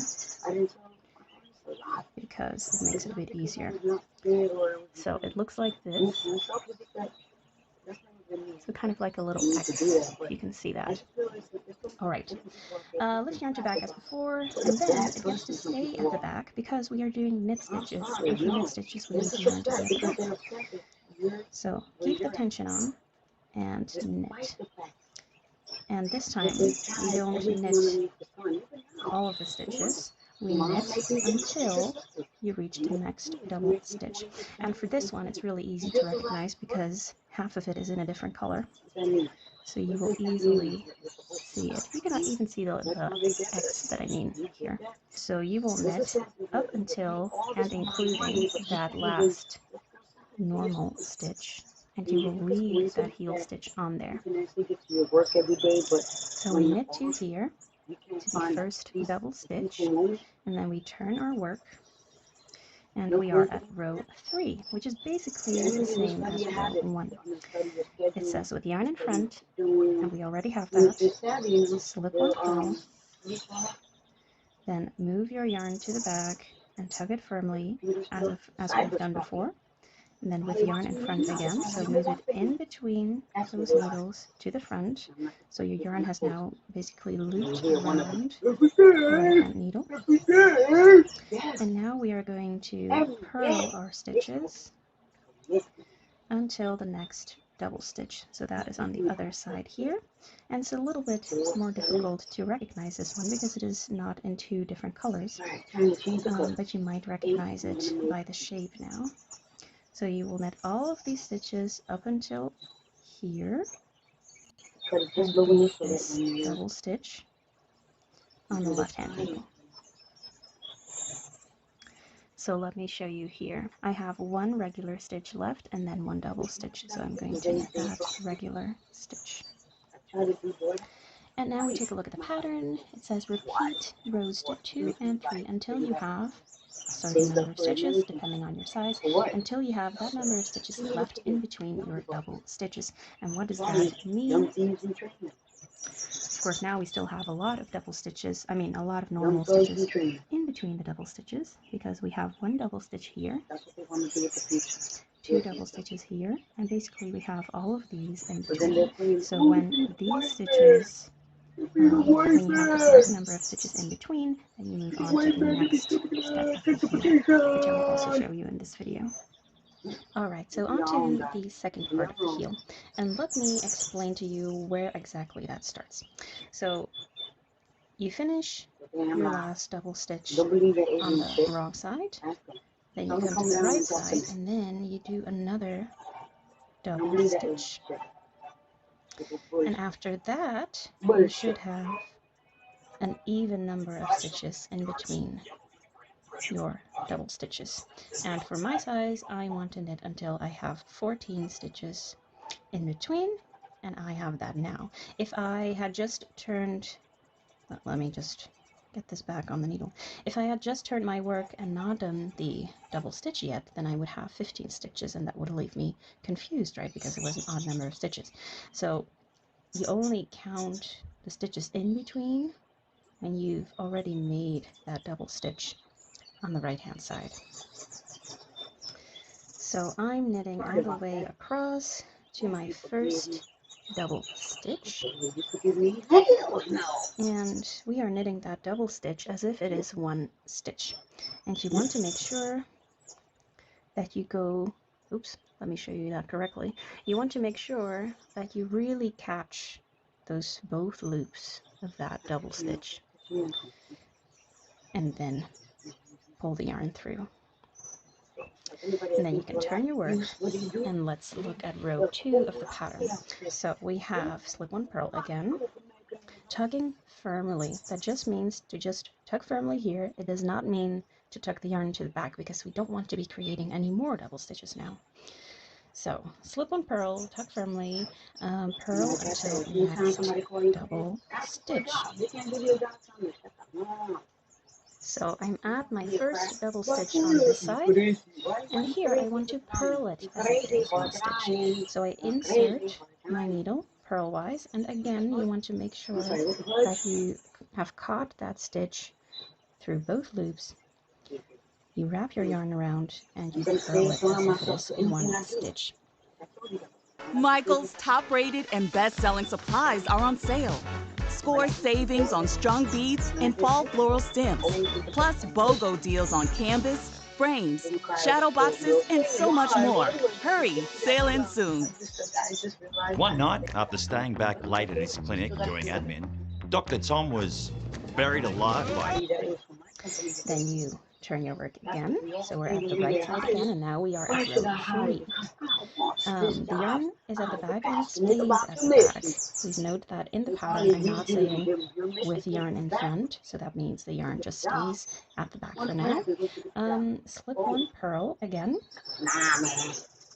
tugging firmly, and then knit until the next double stitch. So in the second part of the heel, with each row that we work, we are eating up one double stitch at the end, and then turning, and then also working our way across and eating up one double stitch at the end, and going back and forth until we have eaten up all of those double stitches. And you might notice that before you come to a double stitch, there's this gap, and that is totally normal. And usually the gap closes up enough when you knit that double stitch. So don't freak out when you see the large gap, because I have that too, and it's part of this method. So just continue until you have worked across all of the double stitches. And when you've knitted the last double stitch here on this side, don't forget that you still need to turn around to knit this double stitch on the other side. So you might be tempted, or you might just forget and, you know, continue working in the round, but there's still a double stitch right here that we need to knit across. And when we've knit that very last double stitch over there, we turn our work to the right side, and if everything is correct, then you're back here where your downtown yarn is, the main color. And we will continue with that, and you can cut your heel yarn. But before we start to knit in the round again, we need to pick up a couple of stitches. And because if we just start here to knit in the round, there would be quite a hole here, quite a gap.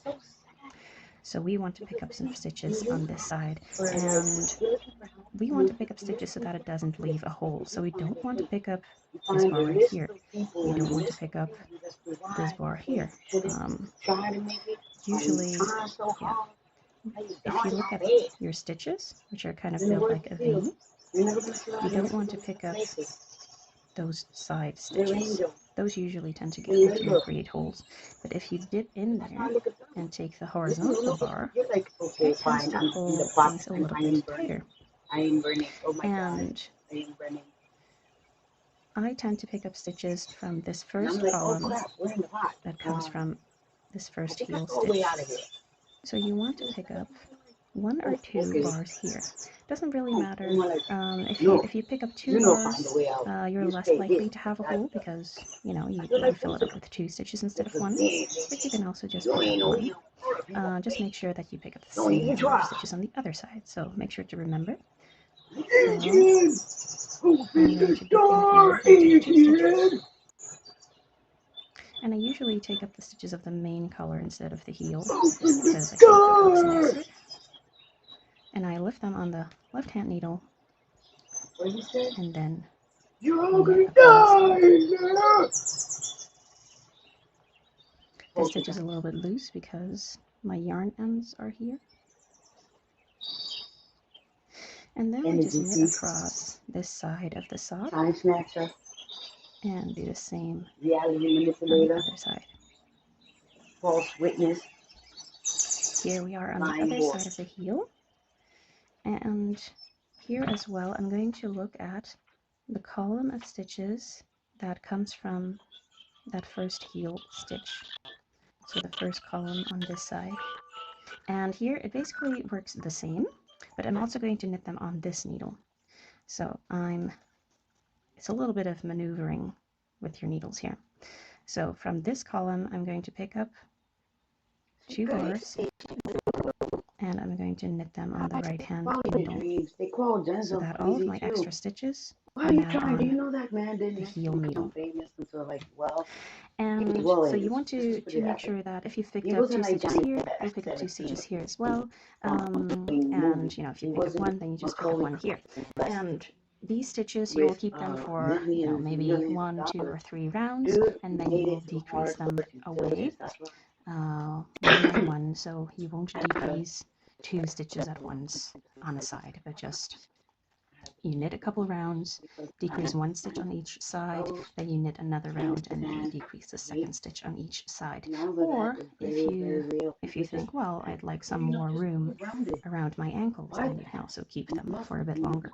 So after a couple of rounds, I'm going to decrease my first stitch here by knitting 2 stitches together like this.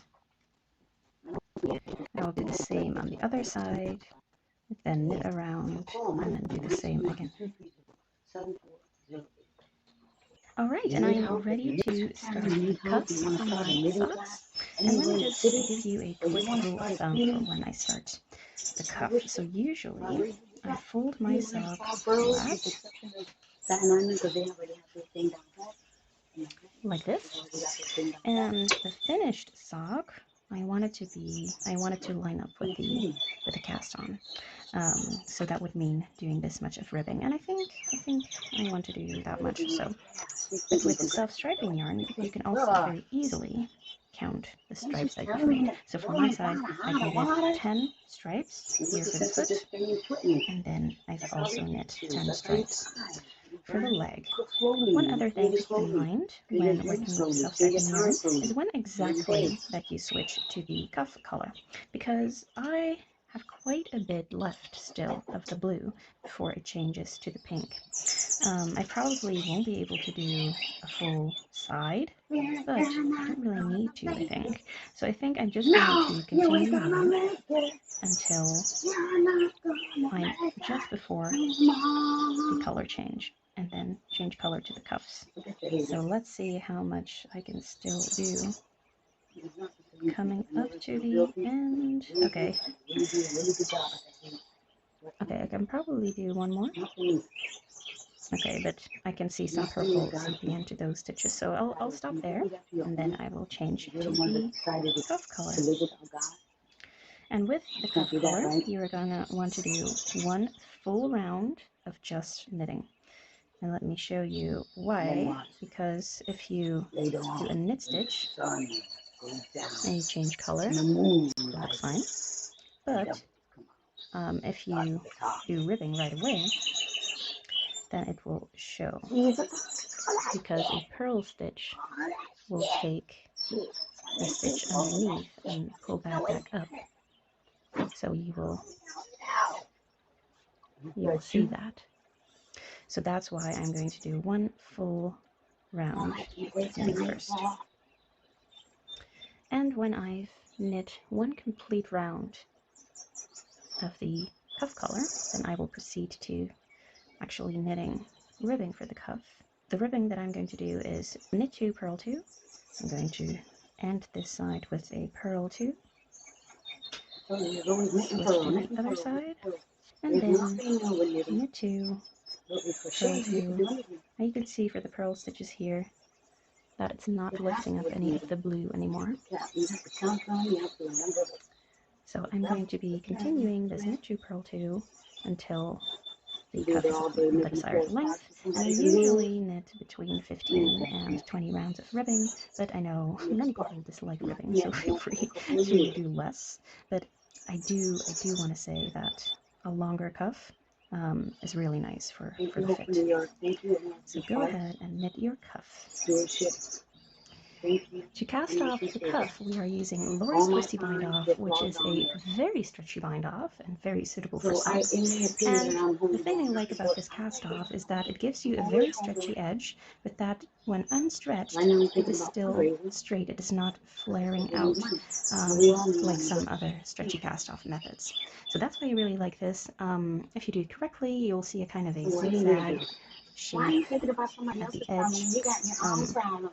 I do recommend getting a short needle or a separate needle in roughly the same size to help you cast off because, and it's totally doable with just one circular needle, but to start you might want a separate needle because we are going to be twisting this needle, and you know, if your cable doesn't behave, then that may be a little cumbersome.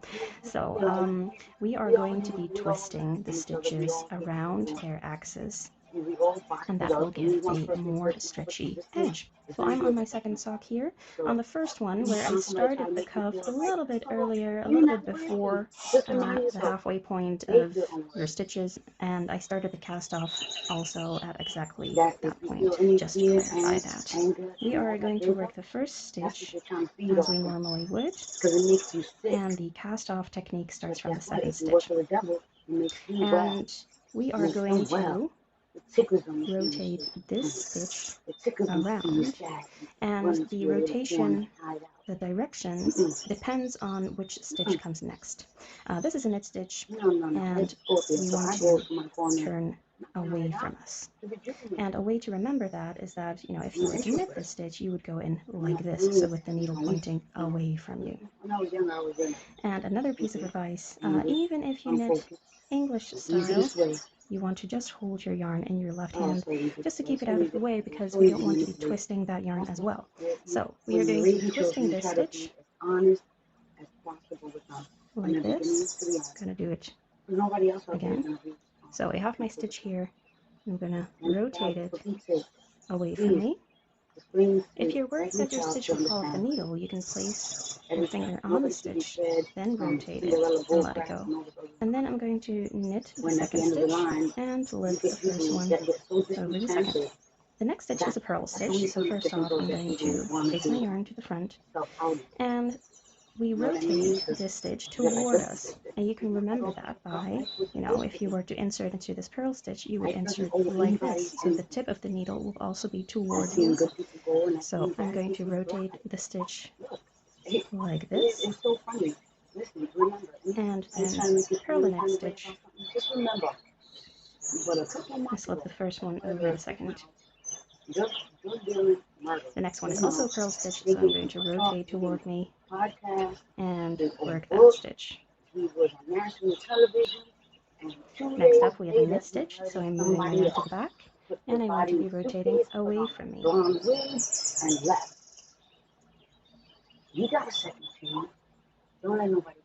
And we continue doing this method for all the stitches, and I think you can see why a separate needle would come in handy here. And so I'm going to continue doing this, and I'll show you what to do at the halfway point of your round. If you're noticing that your stitches get a little bit big, then you can, after rotating, you can pull on the yarn a little bit more.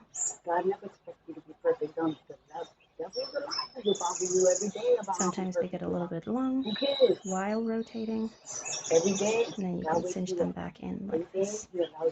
And by the way, if you're doing a 1x1 ribbing, this cast off method works the same. You just rotate your stitches depending on which stitch comes next. I'm at the halfway point now, so I'm working this last stitch.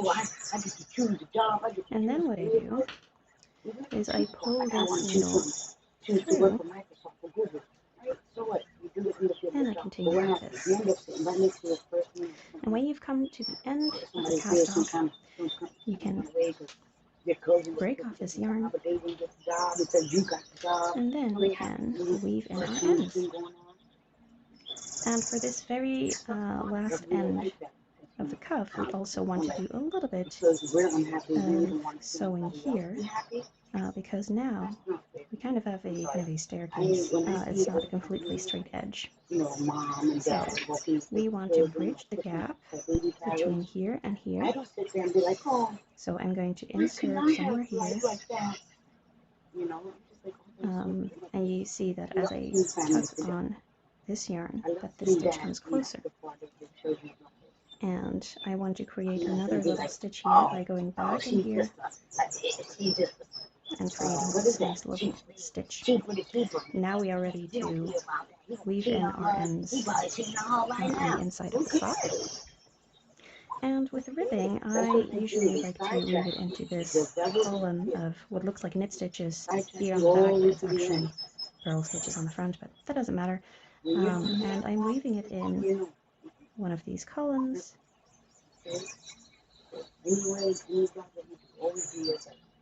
And I'm using a very sharp needle so that I can go in the stitch, and that it won't show on the outside. And I'm kind of using a twisting motion to go in those stitches. And I go all the way to the beginning of the cuff, and then I go back and do the same.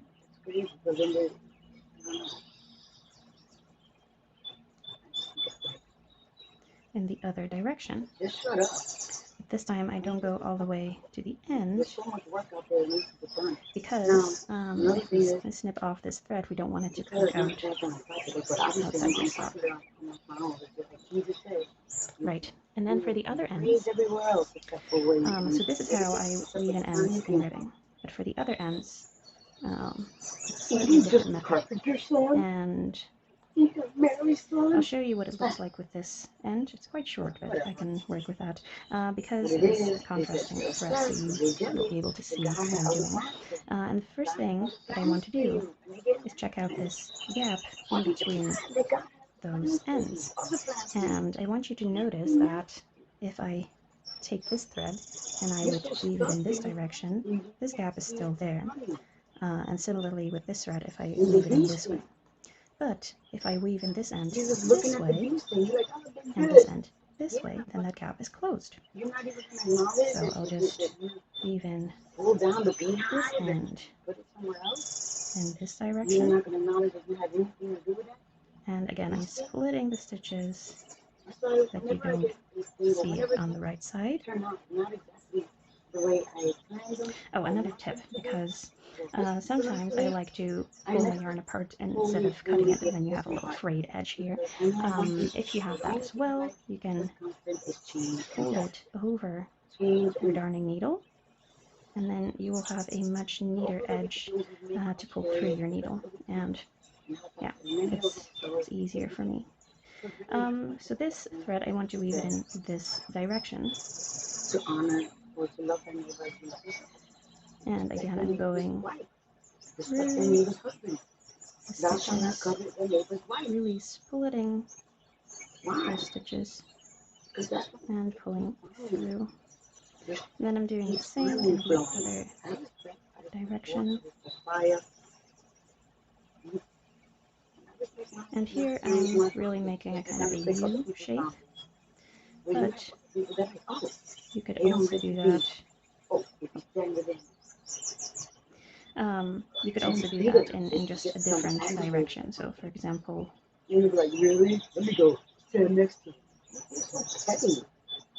like this.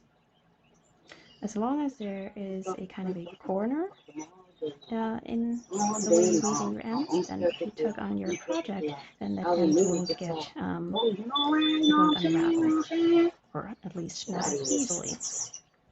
And that is how I weave in my ends. And I do that in the same way for all of the other ends in my sock, and for the ends that you have alongside your heel, if there are some more gaps, you can use it to close up that gap a little bit more. And that is how I finish my socks. Thank you so much for knitting these socks with me. I hope you enjoyed it as much as I did, and I hope that these will be the first of many, many more pairs of classic no-leaf socks. I want to thank Escapeuse for sponsoring the yarn to make these socks, and I want to thank my testers for knitting these beautiful pairs of socks as well. I hope you enjoyed this tutorial video. Please do leave a like, subscribe to my channel, maybe leave a comment. I will leave any relevant links down below, and I hope to see you in a future video. Bye-bye! Introducing the all-new GMC Acadia AT4. It goes big on capability for even bigger adventures. Live your biggest. Sleeves and a lovely folded double neck, so some lovely techniques to show you in this video. It's also a great project if you want to use up all your scraps. To follow the video, you're going to need a copy of the pattern, which I will link to in the description, so you'll be able to get your hands on all the information you need to follow along. And without further ado, so first off, you're going to want to pick a colour scheme. I've gone for a really fun, bright, poppy, rainbowy kind of colour scheme. I wanted to use up all of these ends of colourful yarn that I have lying around and do something with them, but it would look amazing in anything. You could knit it in one solid colour, you could knit it in pastels, neutrals, monochrome, whatever you fancy. So yeah, let your imagination go crazy with it. So the first step is to cast on, and we'll be starting by casting on with the neckline. This is a 1x1 double folded over neck. So to make sure the cast on is stretchy and can fit over your head, we're going to do a special kind of cast on where you're using your 2 needles, so the 4.5mm and a 6mm needle, and you'll be casting on over both of these, so that makes the cast on edge nice big loopy stitches that can stretch to fit over your head. So grab the first 2 yarns that you want to use and we'll start casting on. So you can really cast on using any sort of cast on you like. I like using a cable cast on. I think this is called a cable cast on anyway. So I'm just going to do it like that, but it really doesn't matter. Just use whichever method you prefer. And yeah, just cast on the amount of stitches for your size in the pattern. I'll just do a couple more stitches just so you can see kind of how the double needle cast on works.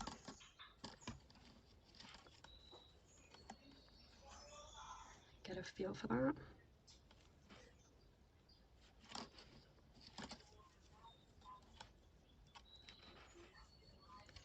Okay, and then I'll meet you right back here once you've done your cast on. Okay, so I've got all of my cast on stitches ready to go. I've taken out my 6mm needle that I was using to cast on with, and from now on we're just going to be working on these 4.5mm needles, or whichever size that you need to get the right tension. That's totally fine. And just one little trick that I'm going to recommend that you do is cast on 1 extra stitch, so you'll have your number of cast on stitches plus 1 extra that we're just going to use to join the round so that there's not a gap, and I'll show you how to do that in a moment. Okay. Now also, because I've got quite a long cable and my stitches don't come all the way around, I'm going to work using a magic loop, which is a really useful trick if you don't have the correct sized cable. You can just take some extra length out and work around normally. So what you need to do is just halfway through your stitches, pull the magic loop out to create the right size so that your stitches can join. And then make sure your stitches aren't twisted, so just go around and make sure before we join that they're all facing upwards. Yeah, we're good to go. So yeah, your magic loop will look like this, and as we go around I'll show you how you can keep the magic loop moving each row. Okay, so you're probably wondering what we're going to do with that extra stitch that I made you cast on. So we're just going to knit the first stitch and pass that extra stitch over, and that stops you getting gappy knitting. And what we're also going to do is just add in a stitch marker here so that we can keep track of our rounds and know how much we've knitted. Okay, so stitch marker in, and then we're just going to keep going in a 1x1 rib. So that's purl 1, knit one, and repeat. My internet, my rules. Introducing My Home from Verizon. Choose what goes into your internet plan and always know what you pay. The price is the price, guaranteed. Plans start at $35 a month. Only on Verizon.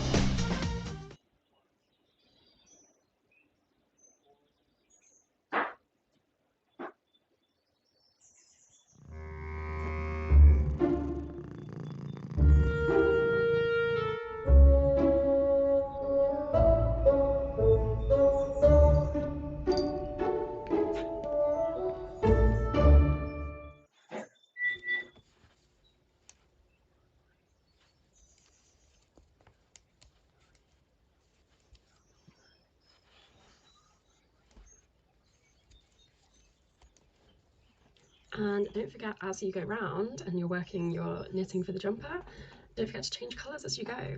So I won't give away all the details here because you have to buy the pattern to find out how to do the whole technique, but I'll show you how to swap one colour out, leave about 3-4 centimetres of a tail, and then add in your new one. I'm going to add in this pink, and then just tie a nice sturdy knot. You can deal with the ends later, or you can do as Larkabaga says and just tie knots. Don't worry about them. So yeah, that's nice and secure. Tie it off again. I think lots of people worry that the knots are going to come undone, but they don't. They're fine. And then you can just keep going and knit with your new end of yarn. So that's how it looks, with a little knot in the back, and you can just continue with those 2 strands. So I'll see you in 9 centimeters time. Okay, it's a new day and I've got my neck ribbing, 9 centimeters here, all finished. And I had a lot of fun kind of changing colors as I went, adding in some texture. So now I'm going to show you how to fold over the neckband to get that nice folded double neck that we're looking for. So you're going to finish working your rib, your last round of rib for the neckline when you get to your stitch marker, and then just pass that along. We'll use that later. And we're going to fold our neck. We're still working on our 4.5mm needles, and now we're going to knit every stitch on this needle, and every second stitch we're going to knit into the back to hold it in that folded shape. So I'll show you how we do that. Can knit the first one, and then this one we're going to pick up the stitch from the back. So follow that stitch all the way down and knit into the bottom here. So we'll be knitting through both of these, and there we go, that's our first folded stitch. So again, I'll show you some more so you can get the hang of it. Knit this one as normal, then this one we're gonna follow it all the way down the back to the bottom here. Make sure you're knitting straight down one stitch. So through this loop and through this loop, and there we go, second folded stitch, knitting one as normal, and then again following it down through this loop at the bottom. Oh, there we go. And this is very forgiving, like you don't have to be super neat because it's going to be in the inside of the neck anyway, you won't see this edge, but it's nice to keep it nice and straight so that the neck sort of sits nicely and doesn't get twisted. So I'll show you one last time. Knit that one normally, and then knit through this loop. And then both of them off the needle. So you're going to do that for all of your stitches all the way around the neckband, folding it all up until we get right back here to our little stitch marker at the end of the round. So I'll meet you back there. Okay, we're back at our stitch marker. So we've completed the round and we have our lovely folded neck finished and ready to go. This is what the reverse looks like. So this will be the inside neck, and on the outside it's just this invisible fold for the join. So it's going to look really nice. The next few rows might twist your brain a little bit if you're not used to knitting in the round, but don't worry, I'm going to explain everything as we go. What we need to do is begin the shaping to form the raglan seams, and we're going to place our stitch markers as we go, but at the same time we also need to work some short rows to make the front neck drop lower than the back neck. So there'll be 4 of those, but don't worry, I got you covered. So from now on, now that we've finished the neck trim, we're going to be using our 6mm needles, or of course you can use the size that you need to get the right tension. So we're going to be working from the 4.5mm to the 6mm in this round. So we can start our stitch markers right here. So holding on to that, we're going to knit the first one.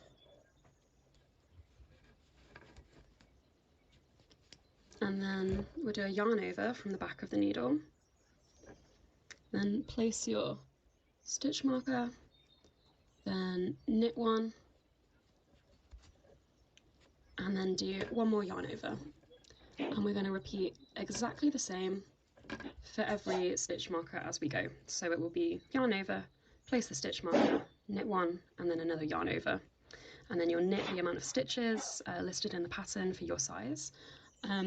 The sleeve segments for all sizes are exactly the same. So this first segment is a sleeve segment, so everybody is going to knit 15. And then we're going to place our second stitch marker, marker number 2. So just knitting normally onto those 6mm needles.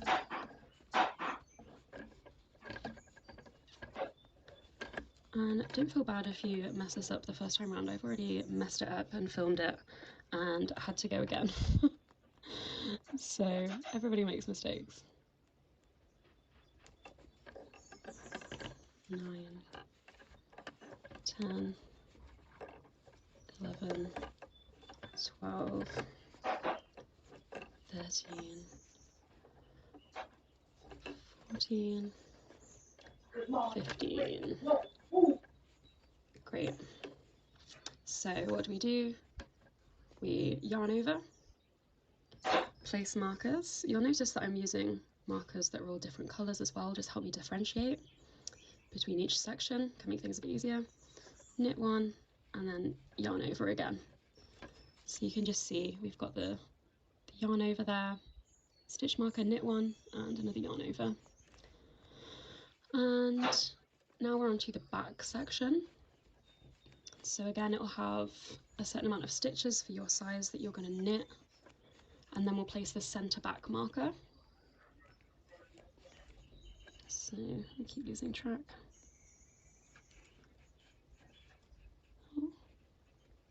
7 and 8. And the centre back marker is just a bit different. We don't increase around this one. This one's just going to be used as a counter. So we'll be able to count the amount of rows that we've done by this centre back marker. So as you're going through the rounds, you won't increase around this, you'll just pass it and keep going.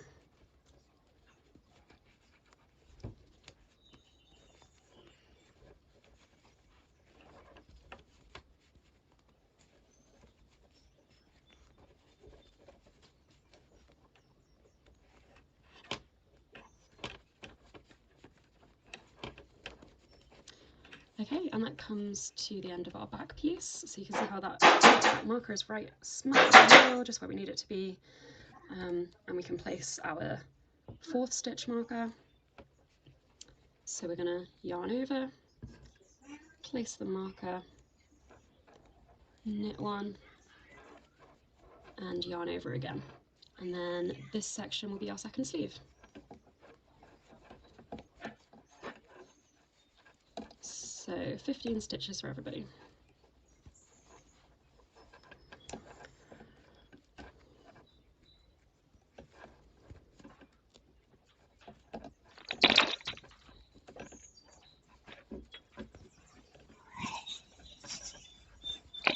The house is now reaming with the smells of cooking meat.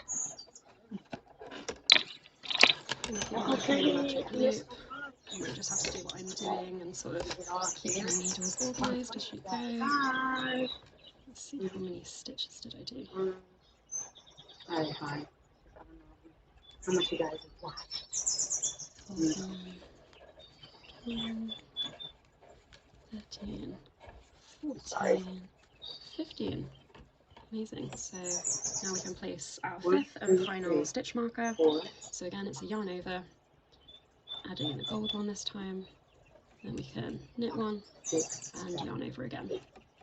Now, okay, so we've just placed our fifth and final stitch marker. As you can see, we've got 5 stitch markers in place to separate the different segments that we're working with. Got the 2 sleeves to the...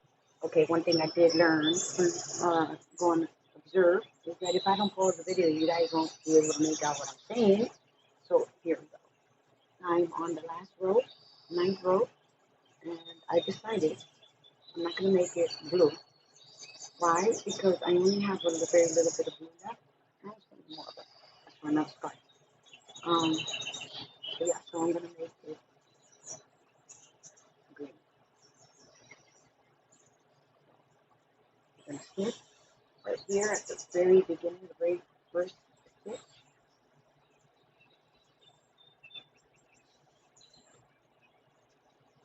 Let it go. Grab green. Now, because you want to start it right there, you don't want to start it, you don't want to tie it just yet.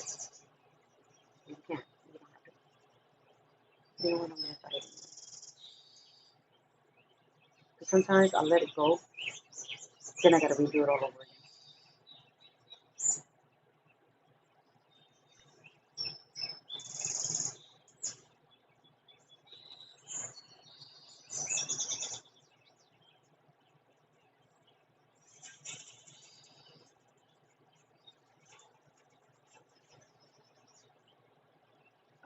The side here, and this will be the front neck, this will be the back neck where we have that center back marker. Okay, so don't knit any further.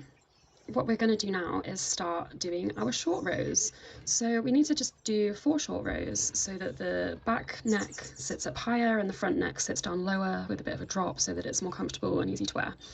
So what we do, once we've placed our 5th stitch marker, we've got that yarn over, so knit 2 more stitches.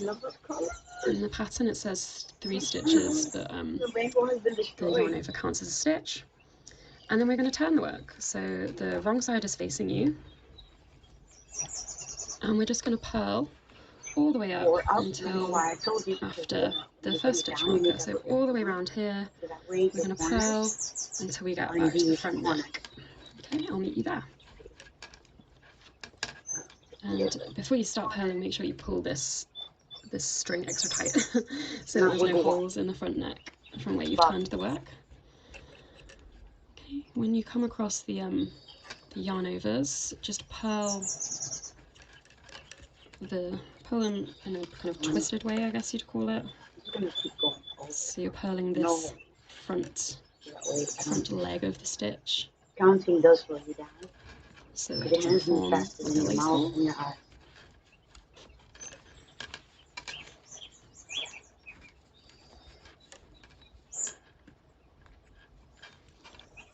So yeah, just purling that front leg of the stitch so it doesn't form a lace hole, and just keep going around, purling normally.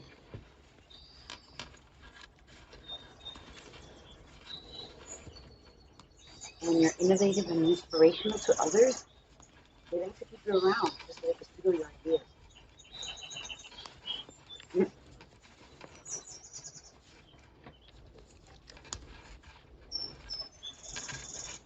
Okay, so we're back at stitch marker 1. We've purled all the way from marker 5 all the way back around here, over the back neck, back to the front.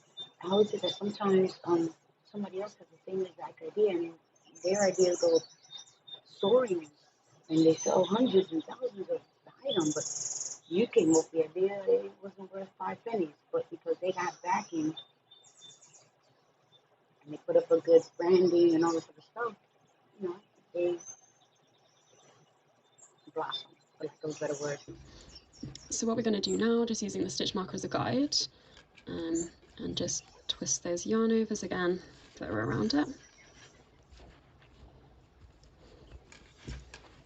We're going to purl until 7 stitches after the stitch marker, with the yarn over counting as a stitch.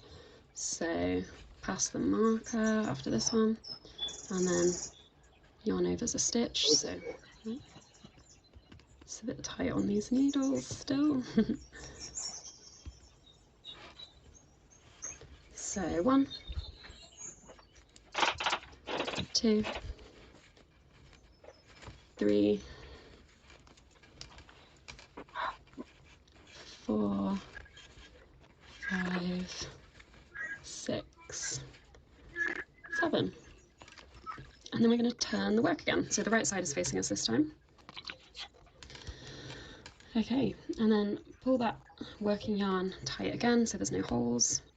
And we're just going to come all the way back around until stitch marker 5, and we're going to do exactly the same on this side, coming to 7 stitches after this marker, knitwise, and yeah, pull tight. And as we go, we're going to do what we did on the first round with the yarn overs as the increases. So we're going to get to the marker, and before the marker, yarn over, pass the marker, knit 1, and then yarn over, and keep knitting. And you'll do that for every marker as you go, so we're keeping the raglan shaping going even as we're doing these short rows. There's a lot of things to remember at once, but it's okay, it's only for 4 rows, and then it gets a lot easier. You can just go and do your own thing.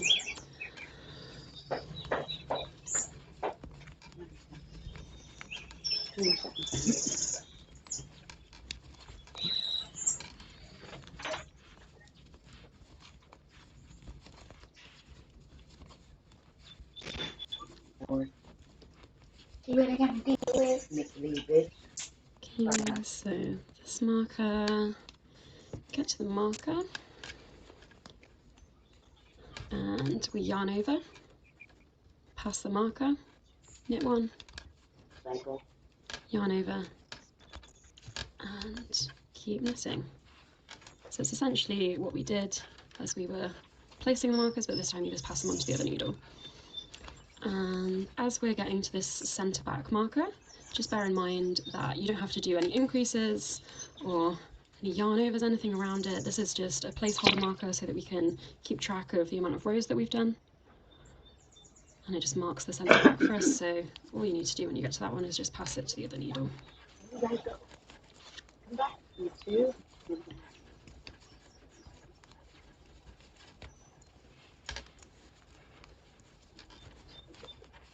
Try it all.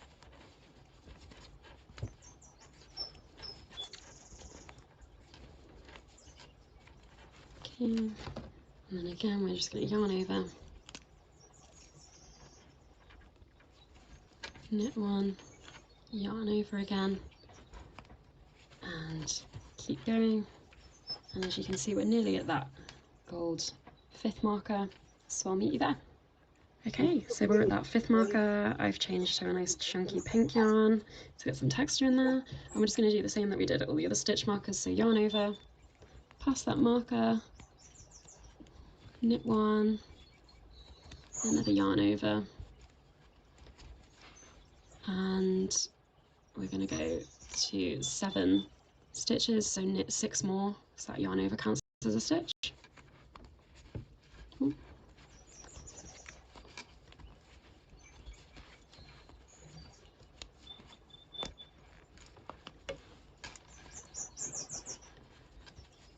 Okay, so we're 7 past the marker now, and we're going to do just what we did before. Turn, so the wrong side of the work is facing you, and then we purl. Pull that tight, and we're going to purl all the way back to this first marker again, all the way around, and then we'll go 3 past this marker this time, including that yarn over. So 1, 2, 3, and I'll meet you there, and then we can begin our regular shaping. The short rows will be done. Okay, here we are. Beautiful. That's the short rows finished with 3 stitches after our first stitch marker. And we can turn our work and continue as normal. You can see the raglan starting to form here. And here. This is how it should be looking. And if you look at those short rows and how it's kind of more knitting on the back, so the back neck will be up higher and let the front neck fall, so it's easier to wear. So if we turn our work to face us, the right side faces us again, we can start just increasing normally, which is how we're going to work the rest of the body up until you've got the required amount of repeats. So we'll get to the stitch marker and we'll just do that yarn over, pass the marker, knit one and yarn over again. And just repeat that for every stitch marker all the way around until you get back here. Okay, so we're back at stitch marker 1, our meeting spot, and we've completed 1 full round of doing the yarn overs, the increases at the raglan seams. It's really fun to see how this piece is growing, and you can see all the colours changing. I love it. So I'll show you how to do the second row in the increase repeat. Make sure you're just pulling those yarns nice and tight so you don't get these holes where you've turned the work for the short rows. Okay, so the second row is just knitting every stitch until you get to these yarn overs at the markers, and you'll just knit those twisted. So knitting that left arm of the stitch first, pass the marker, knit one, and knit that left arm of the stitch first. And that means you won't get a lace hole, it just forms a kind of knit stitch there. Okay, I'll show you how to do that at the next marker, so you've got the hang of it. And then you've got your 2 repeat rows, and you can just keep going, repeating those 2 rows until you've got the required number of repeats or stitches on your needle. No matter what you do, sometimes you'll always find somebody that feel like you're good, it's not good enough, or just too good. Why? Because like some people want to do live streams, they do. Okay, so yeah, just knit that one. You can see there's a yarn over there. So just going in through the front, twisting it past the marker, and again for this yarn over, in through the left of the front there, and twist. Perfect. And you can keep working those 2 rounds, repeating one after the other, until, like I say, you've got the right amount of stitches on your needle, or count the amount of repeats you've done by the amount of holes on your raglan there. So you can see I've done 3 repeat rows, because there's 1, 2, 3 little holes. So if you get stuck, you can just count the holes on your raglan and it will tell you how many you've done. Okay. Hey, it's another new day. I've completed my raglan shaping now. So we've come to a point where we've completed the amount of shaping rows that it says in the pattern, and you can really start to see your raglan seam forming now. And again, if you've lost track of how many rounds you've done, you can just count the holes next to the raglan seam, and that'll tell you how many rounds of shaping you've got. And we're back at stitch marker 1, our meeting place.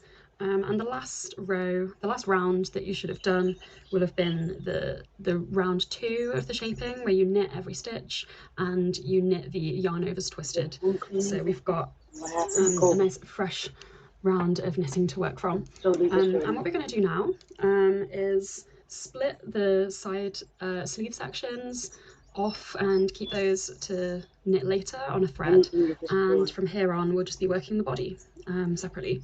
So what we're going to do, you can take off your stitch markers, you don't need those anymore, just the one in the centre back, and you're going to take a thread and a darning needle and just place all of the stitches from stitch marker 1 to stitch marker 2 onto a thread. And that will later become a sleeve. She incorporated her business, bought a new car, bought all the supplies.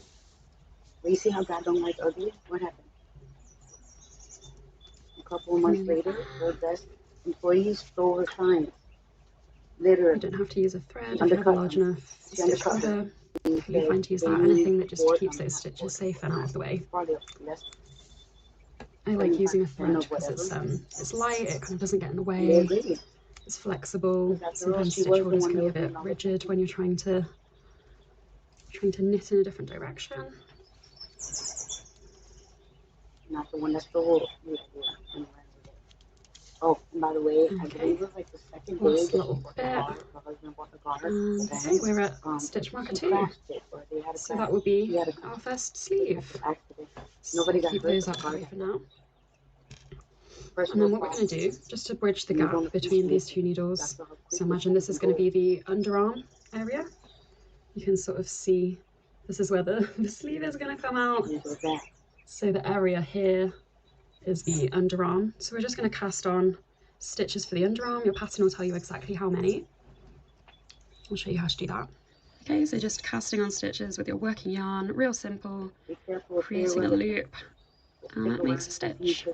And we'll do that again.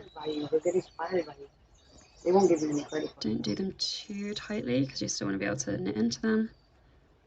That's okay too. I don't need the credit. Making a loop and in. Okay, and just keep going until you have the number of underarm stitches for your size in the pattern. Okay, so we've got our freshly cast on stitches for the underarm, and this is our sleeve section, so just keep that out of the way, we're not working on those. And you can just start knitting, just knitting every stitch, and this will create the body section. Pull that yarn nice and tight so there's no hole where you've cast on the new stitches. And this panel will eventually be our back panel. You can tell because we've got our stitch marker number 3 there at the center back. So we're going to work all the way over here to this stitch marker, all the way across the back panel, and then we can split for the sleeve again. Okay, so we made it to this stitch marker. We can take that to one side now. We've got one more piece of thread with our darning needle, and we're going to place all of these stitches right up to this stitch marker on the thread for the sleeve. I'll show you a different view this time in case you've never done this before.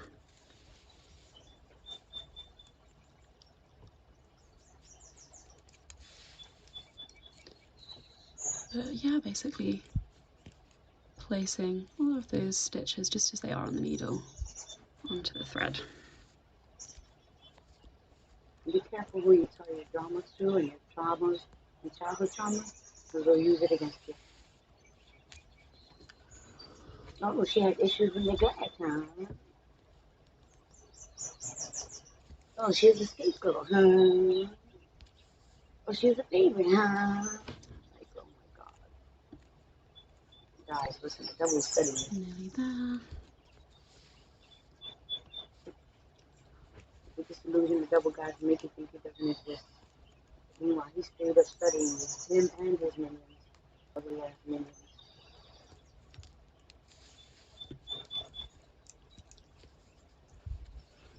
Okay, last little bit, and then all day, every day. We've got both of our sleeves split from the body. God's haters all day, every day. There we go. Lovely.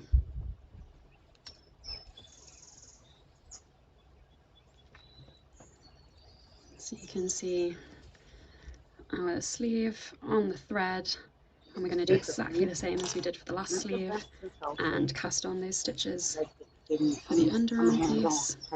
So again, the pattern will tell you how many to do. I'm mechanically inclined, not just being inclined, I'm mechanically inclined. I wasn't doing 17 like my sisters was. I was doing popular mechanics, popular science. Stop playing. Bird brain. And again, we're just gonna knit I wasn't straight doing into that round. 90210.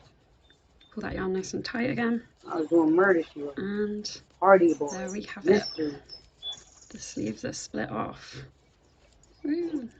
And here's the finished result. So this is how your piece should look. I've just knitted a couple more rows after splitting the sleeves. So you can clearly see how the neckline is coming together, where the sleeves are going to be, and we'll be knitting down from here to form the body.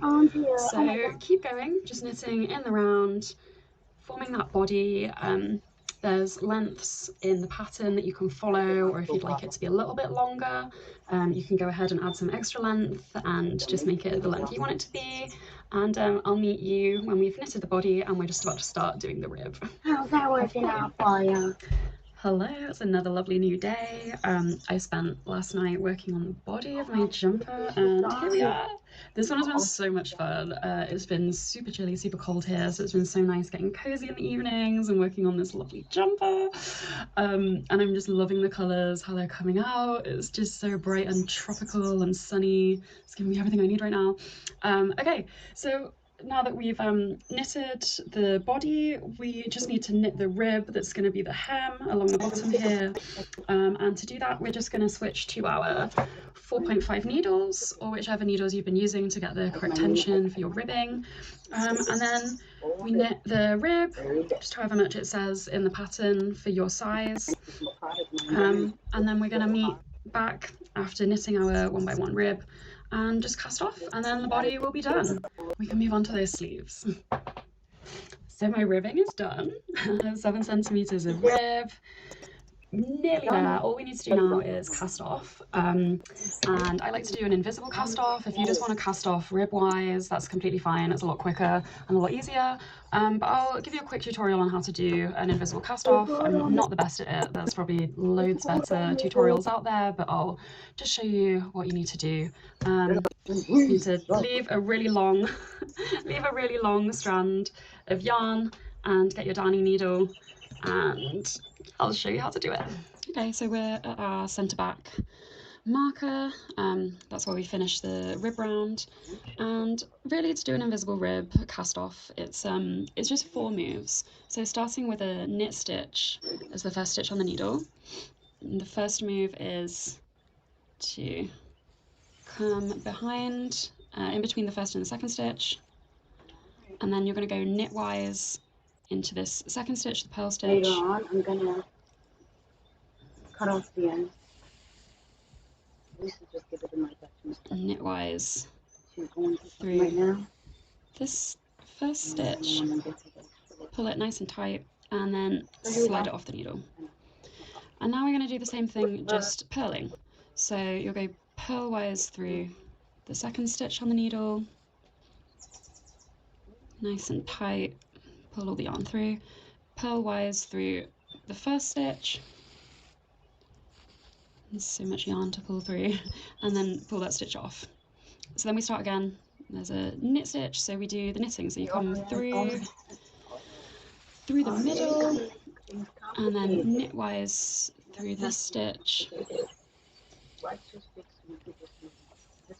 knitwise through the first stitch again,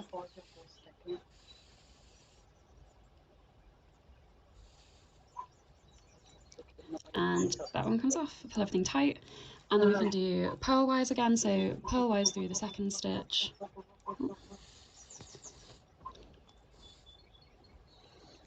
there we go, purlwise through the first stitch. You can see how we get a nice rhythm going now. Pull that one off, and then we start knitwise again, so through the middle,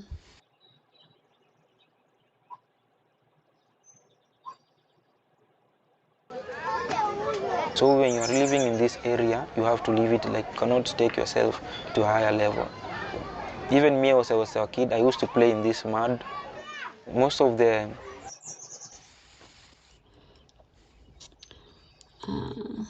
knitwise through that second stitch, knitwise through the first stitch, and oh dear, got my tail a bit caught. It's okay, it's all good. And then off. So you can see how it leaves this lovely invisible kind of, it all fades into the rib edge, which I really like. It's really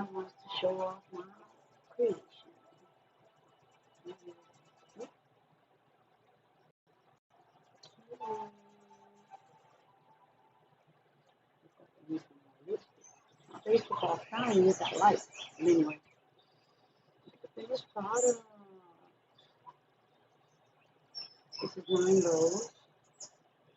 See the windows? Just to get the product breathing.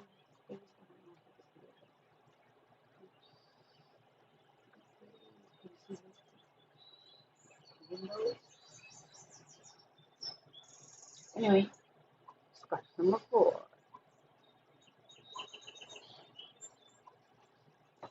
You know what? I'm going to try something different, y'all. I'm going to stop the streaming after this video. I'm going to check my food. But when I come back on, I'm going to see if I can pick something scary. It won't be knitting, but I'll be knitting on the side. Is that okay? I hope you like it. If you don't, that's your problem. You can always go on. Swipe on. Swipe on.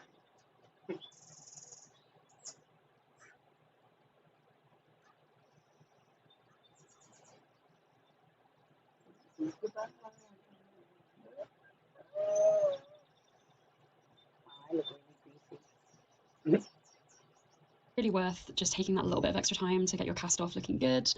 And yeah, we just need to complete all the way around this round, and then we can start on the sleeves. The body will be completely done. So we've cast off, we've got a lovely invisibly cast off edge, and that means the body panel is finished completely, and we can move now on to working on these sleeves that we put on the thread a while back. So I'm going to show you how to pick up all these stitches, pick up stitches in the underarm, and then you've got an amount of stitches that you can work on in the round to create your sleeve. So we're working back on our 6mm needles again, or the needles you've been using to get the correct tension for your stocking stitch. And we're just going to start these threads. I've got the right hand sleeve here, but it doesn't really matter. We're just going to take all of these stitches straight off the thread and onto the needle. Don't need to do anything fancy, it's just sort of squishing them all on.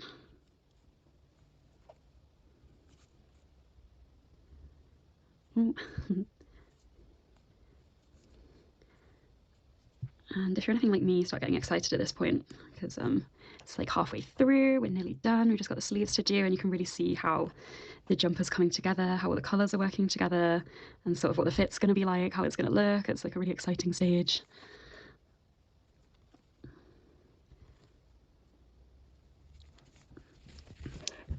Okay, nearly picked up all of these.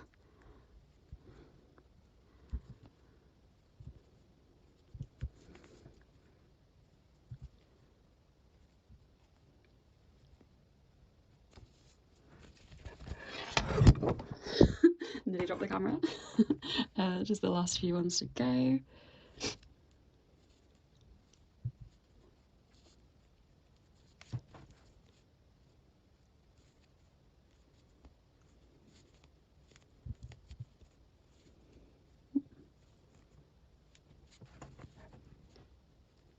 Okay, and now we get to do the lovely, satisfying thing of just, oh, last little one. It's on the end there.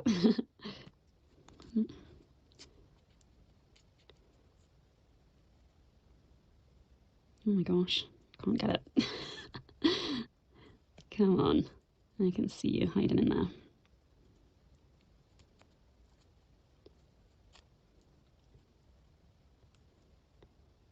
Okay, there we go. No stitch left behind. Now you get to see the lovely satisfying thing. You get to pull your thread all the way out now that those stitches are on the needle. Oh yeah, nice. And then what we're going to do, we now need to pick up the stitches along this under sleeve area where we cast on stitches on the body. So we're going to take some new yarn. I've already tied a slip knot in here, and we're just going to pick up stitches. It's a different number of stitches for each size, so double check what you got for your size, and we're just going to pick them up. You can see here just in the knit stitches, so there's little loops between each stitch, and that's where we're going to aim for, and we're going to put our needle. So starting with the slip stitch, so needle in there should be 1, 2 threads, so go under the second one, needle in, pop our slip stitch on and just tighten it up a little bit. There we go. And then we pull it out, and that's our first stitch. And then into the second one, again, make sure you're going into under the second bit of yarn. Second stitch, going in again. yarn round and pull it back through. One more time, in there, yarn round, fill it back, and the last one I'll show you. There we go, and then you're just gonna do that and pick up stitches for your size all the way until you get to the end here, and then you'll have your stitches to work on for the sleeve. And here we are. I've picked up all my stitches. We've formed one big round all the way around the sleeve and on this underarm section, and you can just continue knitting now all the way around these stitches, knitting every stitch until you get to the length stated in the pattern for your size, and I'll meet you there. So I've had a chance to knit a little bit of the sleeve now, and I'll just show you how to measure it, because we're going to measure the length of the sleeve from the underarm area. So yeah, not measuring it from the side neck or anywhere else. You just measure your sleeve progress from the underarm stitches that you cast on. So obviously you lay it down properly on a flat surface, but yeah, you can just measure from here to see how long your sleeve is. So I may have got a bit bored last night and finished off that sleeve while it was too dark to film, but I've come to the end of the stocking stitch part of the second sleeve, so I'll just show you how we finish off the last couple of steps of this jumper, which is the decrease round for the cuff and then working the cuff in rib. So for the decrease round, it might help you to put in a stitch marker just to keep track of where we started and where we ended, and we're just working the decrease round sort of starting at the middle of the underarm section that we cast on. So just so the start of the round is sort of on the underside of the wrist where you can't see it. And then we're just going to knit 2 together,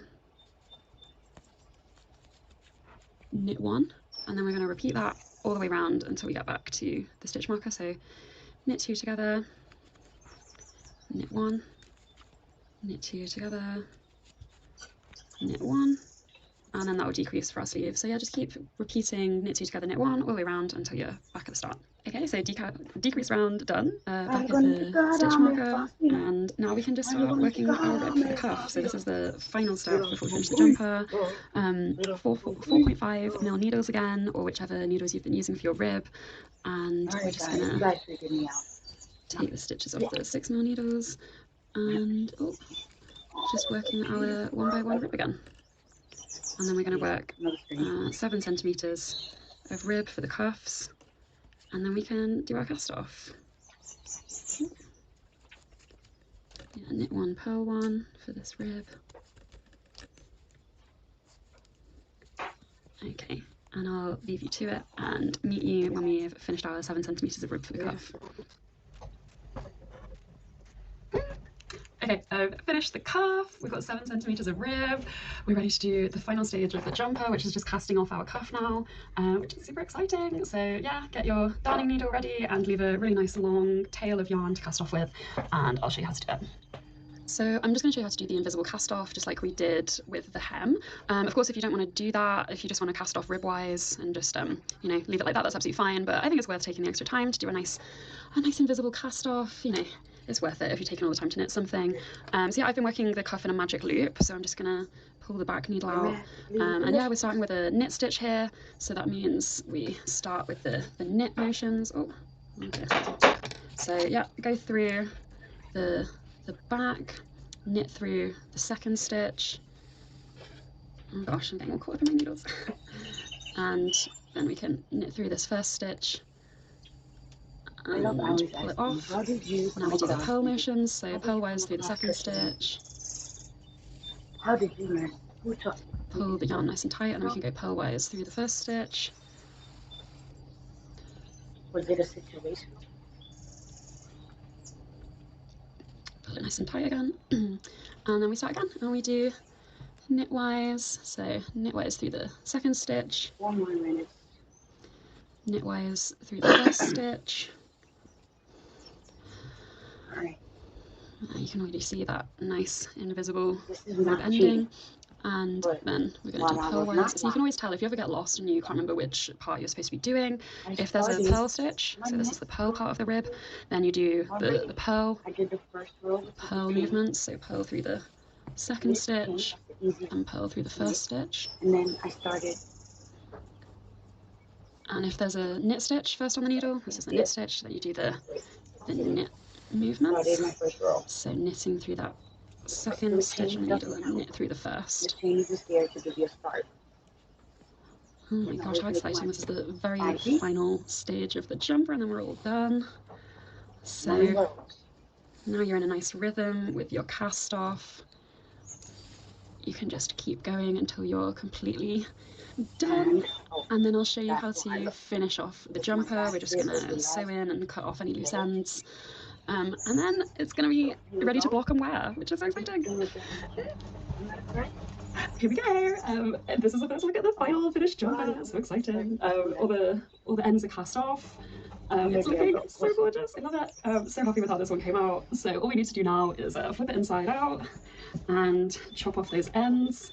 Or, you know, if you want to, if it bothers you to have the knots, you can just sew them in. It just take a little bit longer though. So you can see where I've already done this on the body panel. I've cut off the ends. You can see the little knots. So if you feel like that is going to be a problem for you, it's really fine if you want to sew them in. And you can see I still need to do that on the sleeves. So all I do is I'll just take the ends, snip them off about, you know, 1/2 centimetre. Make sure everything's secure. If there's anything loose, you know, just tie it up. And then it's ready to block, or if you're too excited, it's ready to wear straight away. So here it is. The first time I'm trying it on. Absolutely in love with it. So gorgeous. I love the way the sleeves fit. I love that it's slightly cropped.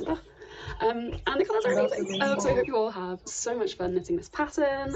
Please tag me in your finished pictures. I can't wait to see them all. And goodbye guys. I'll see you soon. God willing, always.